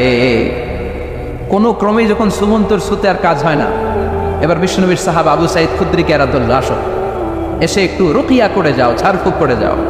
লোকজন ছেলে সাইয়েদনা আবু সাইদ খুদরি, বুখারীর বর্ণনা, ওই লোকটার পাশে বসলেন, বললেন কোথায় দংশন করেছে, জায়গাটা দেখালেন। উনি ওখানে হাত বুলিয়ে দিতে লাগলেন আর পড়তে আরম্ভ করলেন আলহামদুলিল্লাহি রাব্বিল আলামিন আর রহমানির রহিম মালিক ইয়াউমিদ্দিন। এরকম হাত বুলিয়ে দিতে দিতে 7টা আয়াত পড়তে দেরি, মুহূর্তের মধ্যে বন্ধ চোখটা খুলে যায়। আবার পরে ফু দিলেন, শোয়া থেকে এবার উঠে বসে গিয়েছে। আরেকবার ফু দেওয়ার পরে এবার বসা থেকে উঠে দাঁড়িয়ে হাঁটতে শুরু করেছে, পড়েন আল্লাহু আকবার। এবার আবু সাইদ খুদরি বললেন তোমাদের নেতাকে সুস্থ করেছি, ছাগল দাও, ছাগল, ছাগল 30টা ছাগল দাও, কাতিফু গানাম, আরেক বর্ণনায় 100টা ছাগল দাও। তারা সবাই মিলে ছাগল কালেকশন করে দিল। বিশ্বনবীর সাহাবী বাপের বেটার মতো এক পাল ছাগল নিয়ে মদিনা এলেন। মাঝপথে প্রতিমধ্যে ক্ষুধা লেগেছে সাহাবাদের, সাহাবারা কয়েকটা ছাগল জবাই করেও খেলেন, প্রচন্ড ক্ষুধার্ত। জবাই করে খাওয়ার পরে টনক নড়ছে, হায় রে, কোরআন দিয়ে ফু দিয়া যে ছাগল আনলাম, আবার এই ছাগলও যে খাইলাম, এটা জায়েজ হয়েছে কিনা শরীয়তের মানদণ্ডে? মাসআলাটা বিশ্বনবীর কাছ থেকে recheck, cross check, double check করে নেওয়ার দরকার আছে না নাই? বিশ্বনবীর দরবারে যে হাজির, ইয়া রাসূলুল্লাহ এমন এমন ঘটনা ঘটেছে, সূরা ফাতিহা দিয়ে ফু দিয়ে তো আমরা ছাগল নিয়ে আসছি, জায়েজ হয়েছে কিনা? বিশ্বনবী বলে জায়েজ হয়েছে মানে কোরআনের দাম বাড়াইতে আসতেছ বেটা, কোরআনের মর্যাদাকে আরো বুলন্দ করে দিয়ে এসেছো, চিল্লায় বলেন আল্লাহু আকবার। ছাগল তোমরা সবাই ভাগ বটোয়ারার পরে অতিরিক্ত থাকলে আমারও দিয়ে একটা দিও, সুবহানাল্লাহ কইবেন না? এজন্য সূরাতুল ফাতিহা পড়ে ফু দিলে অসুস্থকে সুস্থ করে দেয় কে? বাবুল ইস্তিশফা বিল কোরআন, সুনানি ইবনে মাজাহ একটা চ্যাপ্টারই আছে, চ্যাপ্টারের নাম হচ্ছে বাবুল ইস্তিশফা বিল কোরআন, কোরআন দিয়ে শেফা নেওয়া, রেমেডি নেওয়া, আরোগ্য নেওয়া। সূরাতুল ফাতিহার চাইতে সবচেয়ে বড় শেফা পৃথিবীর বুকে আর হতে পারে? আল্লাহর কোরআন সাক্ষী, এই কোরআনের ভেতরে রব্বুল আলামিন 2টা জিনিসের ক্ষেত্রে শেফা ব্যবহার করেছেন। এক করেছেন কোরআনের ক্ষেত্রে, আরেক করেছেন মধুর ক্ষেত্রে। কোন সুবহানাল্লাহ। মধুর বর্ণনা যখন আল্লাহ দিয়েছেন তিনি বলেছেন ফিহি শিফাউন লিন-নাস। কোরআনের মধ্যেও যেমনি শিফা, মধুর মধ্যেও শিফা আছে না নাই? মধুর মধ্যে গ্লুকোজ আছে, সুক্রোজ আছে, ফ্রুক্টোজ আছে, ক্যালসিয়াম আছে, ক্যালোরিজ আছে, ভিটামিন আছে, মিনারেলস আছে, আপনার যা যা দরকার সব আছে। কারণ মৌমাছি যখন বিভিন্ন গাছের লতা পাতা থেকে, ফুল থেকে রস সংগ্রহ করে আনে, ওই গাছগুলোর মধ্যে বনাজি গাছ আছে না নাই? ঔষধি গাছ, ওই এলাকার যত বনাজি গাছ, ঔষধি গাছ, ঔষধ সমৃদ্ধ উপাদান নিয়ে এই মধুকে আল্লাহ তাআলা তৈরি করেছেন। সুবহানাল্লাহ। এজন্য বিশ্বনবীর খাবারের তালিকায় সবসময় কমন থাকতো মধু। মধু আছে যেখানে বিশ্বনবী খেতেন, মধু গিফট করলে বিশ্বনবী সেটা রিসিভ করতেন। পারফিউম বিশ্বনবীকে কেউ দিলে বিশ্বনবী পারফিউম নেয় নাই, এরকম পাওয়া যায়। ভালো মধু দিলে খেতেন, কিন্তু দুর্গন্ধযুক্ত মধু দিলে বিশ্বনবী খেতে চাইতেন না। বিশ্বনবীর খাওয়ার একটা স্টাইল ছিল, উনি যেটাই খেতেন ভালোটা খেতেন, বাসি কিছু খেতেন না। সুবহানাল্লাহ পড়ে। আমরা মাঝে মাঝে বাসি ডাল, বাসি ভাত, বাসি তরকারি মেরে দেয় না, এটা কিন্তু ক্ষতিকর। বিশ্বনবী বাসি কোনো খাবার কখনো খেতেন না। মধুর মধ্যে একটা দুর্গন্ধযুক্ত মধুর প্রকার আছে, এটাকে বলে মাগাফিরের মধু। বিশ্বনবী কখনো মাগাফিরের মধুতে টাচ করতেন না। বিশ্বনবী রুটি খেতে পছন্দ করতেন, কিশমিশ খেতে পছন্দ করতেন, ছাগলের বাজুর গোশত মানে সিনার গোশত খেতে পছন্দ করতেন, মাশরুম খেতেন বিশ্বনবী, মাশরুম, রুম্মান খেতেন, ডালিম ফল খেতেন, দুধ খেতে পছন্দ করতেন, লাউ খেতে পছন্দ করতেন, জব খেতেন, জব, বার্লি খেতেন, বার্লি খেজুর, আরবিতে বলে তামার বালা, এগুলো খেতে বিশ্বনবী পছন্দ করতেন। এই সবগুলোর ভেতরে পর্যাপ্ত প্রোটিন আছে না নাই? এজন্য মধুর ভেতরে আল্লাহ শিফা দিয়েছেন, সূরাতুল ফাতিহার ভেতরেও শিফা দিয়েছেন। চিৎকার করে পড়তে হবে আল্লাহু আকবার। এরপরে বিষ্ণুই বলেছেন এই সূরার আরেক নাম হলো সাবউম মিনাল মাসানি, মানে নিত্য পাঠনীয় সপ্তবাক্য।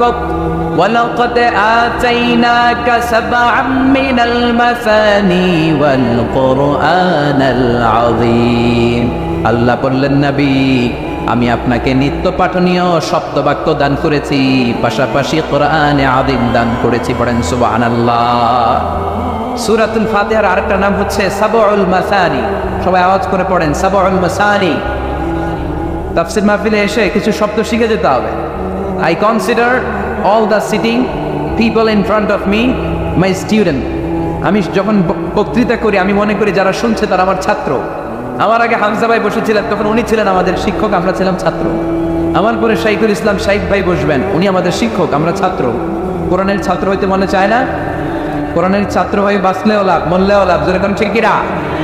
এই জন্য এই সূরার একটা নাম হচ্ছে সাবউল মাসানি। চিল্লায় বলেন কিনা? সবাই বলেন কিনা? সাবউল মাসানি। সাবউন মানে 7, 7, আর মাসানি মানে যেটা বেশি খুব রিপিট করে, বারবার পুনরাবৃত্তি যেটাকে করা হয় ওটাকে বলে মাসানি। বিষ্ণু বললেন এই সূরার একটা নাম হচ্ছে সাবউল মাসানি, মানে বারবার পুনরাবৃত্তি হয় এমন একটা সূরা, নিত্য পাঠনীয় সপ্তবাক্য। বাংলায় কি? নিত্য পাঠনীয় সপ্তবাক্য। যে 7টা বাক্য নিত্য পাঠ করতে হয়, নিত্য তেলাওয়াত করতে হয়, প্রতিদিন পড়তে হয়। যারা ফরজ নামাজটা পড়ে, শুধু ফরজ যদি পড়েন, প্রতিদিন 5 ওয়াক্তের ফরজ করলে কমপক্ষে 17 বার এই সূরাটা দিনে পড়তে পারে। যারা সুন্নাত সহ পড়েন তাদের প্রতিদিন কমসে কম 32 বার এই সূরাটা পড়তে হবে। রফিক ভাইয়ের বয়স কত হয়েছে? রফিক ভাই প্রায় 50 বছরের কাছাকাছি। আমরা আল্লাহর কাছে দোয়া করি আরো 50 বছর বাঁচায়। তো রফিক ভাই ছোটবেলা থেকে নিশ্চিতভাবে নামাজ পড়ে। তাহলে রফিক ভাইয়ের বয়স হচ্ছে 50 বছর।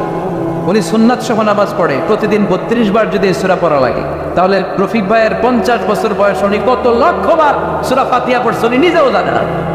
সুবহানাল্লাহ কবেন না? এই জন্য বিষ্ণু বলেছেন এটা হচ্ছে সাবউল মাসানি, নিত্য পাঠনীয় সপ্তবাক্য। এমন 7টা আয়াত যেটা বারবার পড়তে হয়, আর এমন মজাদার চমৎকার 7টা আয়াত বারবার পড়লেও আয়াতগুলো পুরাতন মনে হয় না। কখনো কি আপনার মনে হয়েছে সেই ছোটবেলা থেকে নামাজ শুরু করলে সূরা ফাতিহা লক্ষ বার পড়লাম, এত সূরা ফাতিহা কেন, আজকে কোন ফলে দিয়ে শুরু করি? এরকম মনে হয়েছে কখনো যে আজকে আর সূরা ফাতিহা না, আজকে শুরু করবো কি দিয়া? এরকম মনে হয়েছে? হয় নাই। কারণ কোরআন কখনো পুরাতন হয় না। লা তুহসা আজাইবুহু, কোরআনের আশ্চর্যান্বিতার শেষ নাই। ওয়ালা তাবলা গারাইবুহু, কোরআন কখনো পুরাতন হয় না। ফিহি মাসাবিহুল হুদা, কোরআনে আছে হেদায়েতের মশাল। ও মানারুল হিকমা, কোরআন হচ্ছে বিজ্ঞানের সুউচ্চ মিনার। চিৎকার করে বলেন ঠিক কিনা? আবার বিষ্ণু বললেন 104টা আসমানি কিতাবের মধ্যে তাওরাতের মধ্যেও এত দামি সূরা নাই, ইনজিলের মধ্যেও এত দামি সূরা নাই, জাবুরের মধ্যেও এত দামি সূরা নাই, সুহুফে ইব্রাহিম ও মুসার মধ্যেও এত দামি সূরা নাই।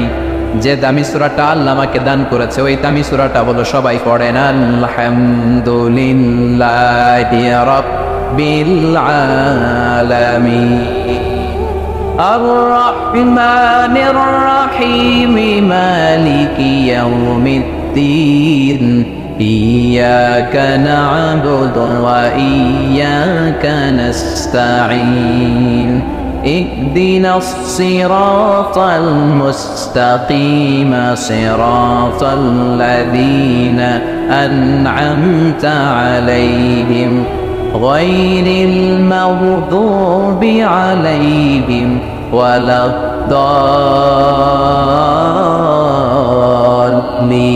চিল্লায় পড়েন আমিন। সন্তান আর সম্পদ এটা দুনিয়ার জীবনের সৌন্দর্য। ছোট ছেলেমেয়েরা সোনামণিরা না থাকলে পৃথিবীতে কোনো সৌন্দর্য থাকতো? স্বামী স্ত্রীর ভালোবাসা কয় বছর? রং ধরা যৌবন জং ধরে শেষ। 1-2 বছর পরে আর আগের ওই মাতলামিটা থাকে না, ওই ভালোবাসাটা থাকে না। এরপরে ভালোবাসাটা হয় ছেলে মেয়েদের কারণে, ঠিক কিনা? ঘরে গেলে আব্বা আব্বু ডাকে, আম্মা আম্মু ডাকে, ছোটাছুটি করে, দৌড়াদৌড়ি করে, কান্নাকাটি করে, রাগ করে বসে থাকে, রাগ ভাঙাতে হয়, এটাই মজা, ঠিক কিনা? এজন্য আল্লাহ বলেছেন জিনাতুল হায়াতিদ দুনিয়া, ছেলেমেয়েরা সন্তান সন্ততি হচ্ছে দুনিয়ার জীবনের সম্পদ, দুনিয়ার জীবনের সৌন্দর্য। এক আয়াতে বললেন জিনা, আবার আরেক আয়াতে বললেন ফিতনা। ইন্নামা আমওয়ালুকুম ওয়া আওলাদুকুম ফিতনা। তোমাদের সম্পদ, তোমাদের ছেলে মেয়েগুলো যেমনি সৌন্দর্য, আবার অন দা আদার হ্যান্ড তারা তোমাদের জন্য ফিতনা। কারণ এই সন্তানের মুখে খাবার তুলে দেওয়ার জন্য অনেক বাবা আরাম পন্থায় উপার্জন করে, এরকম আছে না নাই? তাহলে ওই সন্তান শুধু জিনা না, ওই সন্তান ফিতনা। এই সন্তানের কারণে বাবা দুনিয়ায় ফিতনায় পড়ে গিয়েছে, ফিতনায় জড়িয়েছে। আবার আরেক আয়াতে আল্লাহ বললেন আদুওয়া। কখনো কখনো সন্তান সন্ততি এগুলো হয়ে যায় শত্রু, বাবা মায়ের জন্য শত্রু। অনেক বাবা আছে ছেলের জন্য জাহান্নামে যাবে, আছে না নাই?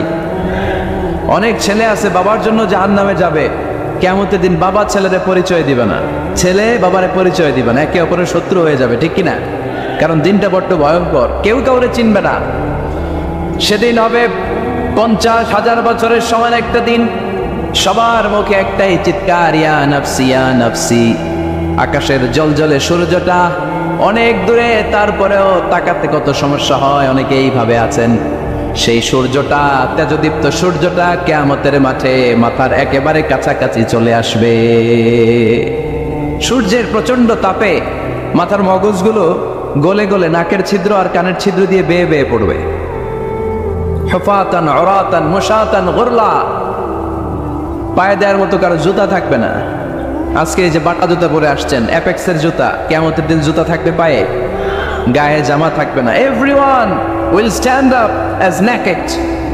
দেয়ার is no dress, no costume, no garment in their body. দেহে কোনো পোশাক নাই, পেটে খাবার নাই, পায়ে জুতা নাই, সূর্যটা মাথার কাছে, তৃষ্ণায় জিহ্বাটা বের হয়ে নাভি পর্যন্ত ঝুলতে থাকবে। সবাই বলবে আল্লাহ আমারে বাঁচাও, আমারে বাঁচাও। ওই দিন বাবা ছেলেরে চিনবে না, ছেলে বাবারে চিনবে না। অনেক বাবা ছেলের কারণে জাহান্নামী হবে, অনেক ছেলে বাবার কারণে জাহান্নামী হবে। তাহলে তখন বাবা ছেলের শত্রু হয়ে যাবে, ঠিক কিনা? তাহলে কোরআন সাধারণত বলল কিছু কিছু জিনিসের প্রতি মানুষের আকাঙ্ক্ষা জনমভর। এর মধ্যে অন্যতম হলো সন্তান সন্ততি। এই সন্তান কখনো হয়ে যায় জিনা মানে সৌন্দর্য, আবার এই সন্তান কখনো হয়ে যায় ফিতনা মানে পরীক্ষা, আবার এই সন্তান কখনো হয়ে যায় আদুয়া মানে শত্রু, ঠিক কিনা? আমাদের সন্তানরা যেন আমাদের জন্য পরীক্ষাও না হয়, শত্রুও না হয়। আমাদের সন্তান যেন আমাদের চক্ষু শীতলের কারণ হয়, ঠিক কিনা? এজন্য আল্লাহ মুমিনদেরকে শিখিয়ে দিয়েছে, দোয়া করো, আল্লাহর কাছে চাও যে আল্লাহ আমাকে এমন সন্তান দেন, আমাকে এমন স্ত্রী দেন যাদের দিকে তাকালে আমার চোখ জুড়িয়ে যাবে।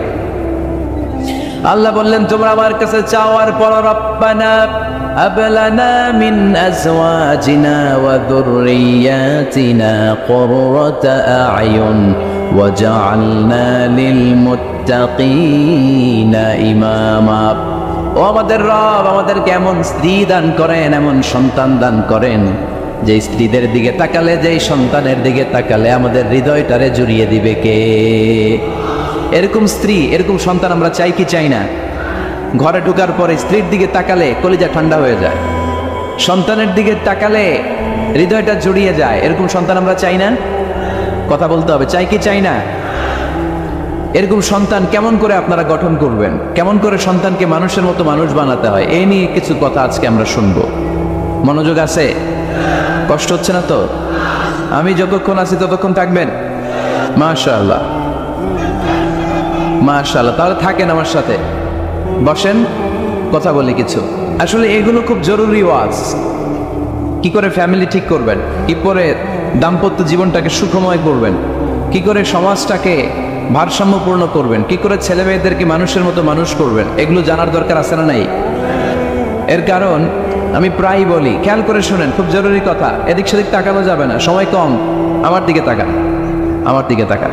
এই পৃথিবীতে গরুর পেট থেকে যেটা বেরোয় এটা গরু হয়ে যায়, ছাগলের পেট থেকে বেরোলেই ছাগল হয়ে যায়, মুরগির পেট থেকে বেরোলেই মুরগি হয়ে যায়, কিন্তু মানুষের পেট থেকে বেরোলেই ওটা মানুষ হয়ে যায় না, ওটা মানুষ করতে হয়, মানুষ বানাতে হয়, ঠিক কিনা? খালি চোখে আপনি যা দেখেন সব কিন্তু মানুষ না, এগুলো জনসংখ্যা। এগুলো কি? বাড়ছে জনসংখ্যা, কমছে মানুষ। ওই জন্য আমরা আমাদের ছেলে মেয়েদেরকে মানুষের মতো মানুষ বানাতে চাই, ইনশাল্লাহ। পড়েন। এখন কিভাবে মানুষের মতো মানুষ বানাবো? অনেক মা বাবা ছেলে মেয়েদেরকে নিয়ে উদ্বিগ্ন, আমাদের কাছে আসে, হুজুর কি করবো ছেলেটারে নিয়ে, কোন প্রতিষ্ঠানে দিব, কিভাবে মানুষ করবো, হুজুর একটু বলে দেন। এরকম উদ্বিগ্ন অভিভাবক আছে না নাই? সব বাবা মাই চায় ছেলে মেয়েদের উজ্জ্বল ভবিষ্যৎ। কোনো বাবা মা চায় তার ছেলেটা টেন্ডারবাজ হোক? উত্তর দেন। কোনো বাবা চায় তার ছেলেটা চাঁদাবাজ হোক, তার ছেলেটা ধর্ষক হোক, এসিড নিক্ষেপকারী হোক? না, চায় না। সব বাবা মাই চায় তাদের ছেলে মেয়ে মানুষের মতো মানুষ হোক। আজকের এই চমৎকার দুপুরে, চমৎকার অপরাহ্নে আমরা জানার চেষ্টা করব কেমন করে ছেলে মেয়েদেরকে মানুষের মতো মানুষ বানাবো। অনেকগুলো পয়েন্টস আপনাদের সাথে শেয়ার করব। বাবা মায়েরা, বাবারা এখানে আছেন, মায়েরা আছেন মহিলা প্যান্ডেলে, সবাই খেয়াল করে শুনেন কিভাবে ছেলে মেয়েদেরকে মানুষ করবেন। ভালো ছেলে মেয়ে পাওয়ার প্রথম পদ্ধতি হচ্ছে, বাবার দায়িত্ব হচ্ছে ছেলে মেয়েদের জন্য ভালো মায়ের ব্যবস্থা করবে। কিসের ব্যবস্থা? কারণ মা হচ্ছে production house, kind of factory. Factory যদি ভালো হয়, ওটা থেকে যে প্রোডাক্ট বেরোবে ওইটাও ভালো হবে, ঠিক কিনা? বাপ ভালো তার বেটা ভালো তাই, মা ভালো তার ছি, গাই ভালো তার দুধ ভালো রে, দুধ ভালো তার ঘি, তাই না? বাবা ভালো তো ছেলে ভালো, মা ভালো তো মেয়ে ভালো, গাই ভালো তো দুধ ভালো, দুধ ভালো তো ঘি ভালো। তো এই জন্য আমি প্রায় বলি, আমার মায়েদের, আমাদের বোনদের পেটটা এটা খনি, তেলের খনি, গ্যাসের খনি, স্বর্ণের খনি, পেট্রোলিয়ামের খনির চাইতো দামি খনি। কারণ এই পেটগুলোই ধারণ করেছে পৃথিবীর বড় বড় অলিদেরকে। এই নারীদের পেটগুলোই ধারণ করেছে নবীদেরকে। নাকি নবীরা হুট করে আকাশ থেকে পড়ছেন? নারীদের পেট থেকে আসছে, ঠিক কিনা? এটা যেমন সত্য, আবার পৃথিবীর সব টেন্ডারবাজ, চাঁদাবাজগুলো এসেছে নারীদের পেট থেকে। So the decision is years. আমার প্রিয় লক্ষ্মীপুরের ভাইরা, সিদ্ধান্ত আপনাদের। আপনাদের ঘরের এই মাকে, এই বোনকে আপনি কিভাবে তাদের যত্ন নেবেন, কিভাবে তাদেরকে কোরআন সুন্নাহর পথে রাখবেন, এই দায়িত্ব আপনার। এজন্য প্রত্যেকটা বাবার দায়িত্ব। তোমরা ইয়াং যারা, আমার কলেজের টুকরা যুবক ছেলেরা, এখনো যারা বিয়ে করো নাই, তোমার অনাগত ভবিষ্যৎ প্রজন্ম তোমার বউয়ের পেট দিয়ে আসবে। So when you choose your life partner, you don't choose your life partner only. At the same time, you are choosing the mother of your upcoming sons and daughters. আপনি যখন বিয়ের জন্য মেয়ে খোঁজেন, আপনি শুধু মেয়েই খোঁজেন না, পাশাপাশি আপনার অনাগত যে ছেলে মেয়েগুলো দুনিয়ায় আসবে তাদের মাও খুঁজতেছেন, ঠিক কিনা? সো মা যদি ভালো হয়, ফ্যামিলি ভালো। আমাকে একটা শিক্ষিত মা দাও, আমি একটা শিক্ষিত সমাজ উপহার দেব, ঠিক কিনা? এজন্য প্রথম দায়িত্ব হচ্ছে ছেলে মেয়েদের জন্য ভালো মায়ের ব্যবস্থা করা। ওমরে ফারুক রাদিয়াল্লাহু তাআলা আনহু যখন খলিফা, এক বাবা এসে বিচার দিল, খলিফাতুল মুমিনিন, আমিরুল মুমিনিন, আমার ছেলে আমার কথা শুনে না, বেয়াদবি করে। ওমরে ফারুক ডাকলেন, তুমি তোমার বাবার সাথে বেয়াদবি করো, এটা তো কবিরা গুনাহ, তুমি তো জাহান্নামে যাবে এরকম করলে। ছেলে বলে, হ্যাঁ আমিরুল মুমিনিন, সব দায়িত্ব কি আমাদের? বাবা মার দায়িত্ব নাই? ওমরে ফারুক বললেন, আছে। কি দায়িত্ব আছে? ওমরে ফারুক বললেন, বাবার 3টা দায়িত্ব। নাম্বার 1, আইয়ানতাকিয়া উম্মা, বাবা তার ছেলের জন্য ভালো মায়ের ব্যবস্থা করবে। আইয়ুহসিনা ইসমা, ভালো নাম রাখবে। আইয়ুআল্লিমাহুল কিতাব, কোরআন শিক্ষা দিবে। এবার ছেলে বলে, শোনেন, আমার আব্বাই 3টার একটাও করে নেই, 3টার একটাও করে নেই, আর বিচার দিতে আসছে আমার নামে। আমার মা হচ্ছে এক জাঞ্জি, নর্তকী নারী, এক অগ্নি উপাসকের কাছে ছিল, আদব, আখলাক, ভদ্রতা, সভ্যতা কিচ্ছু জানে না। আমার মা আমার জীবনে কিছুই ভালো কিছু শিখায় নাই।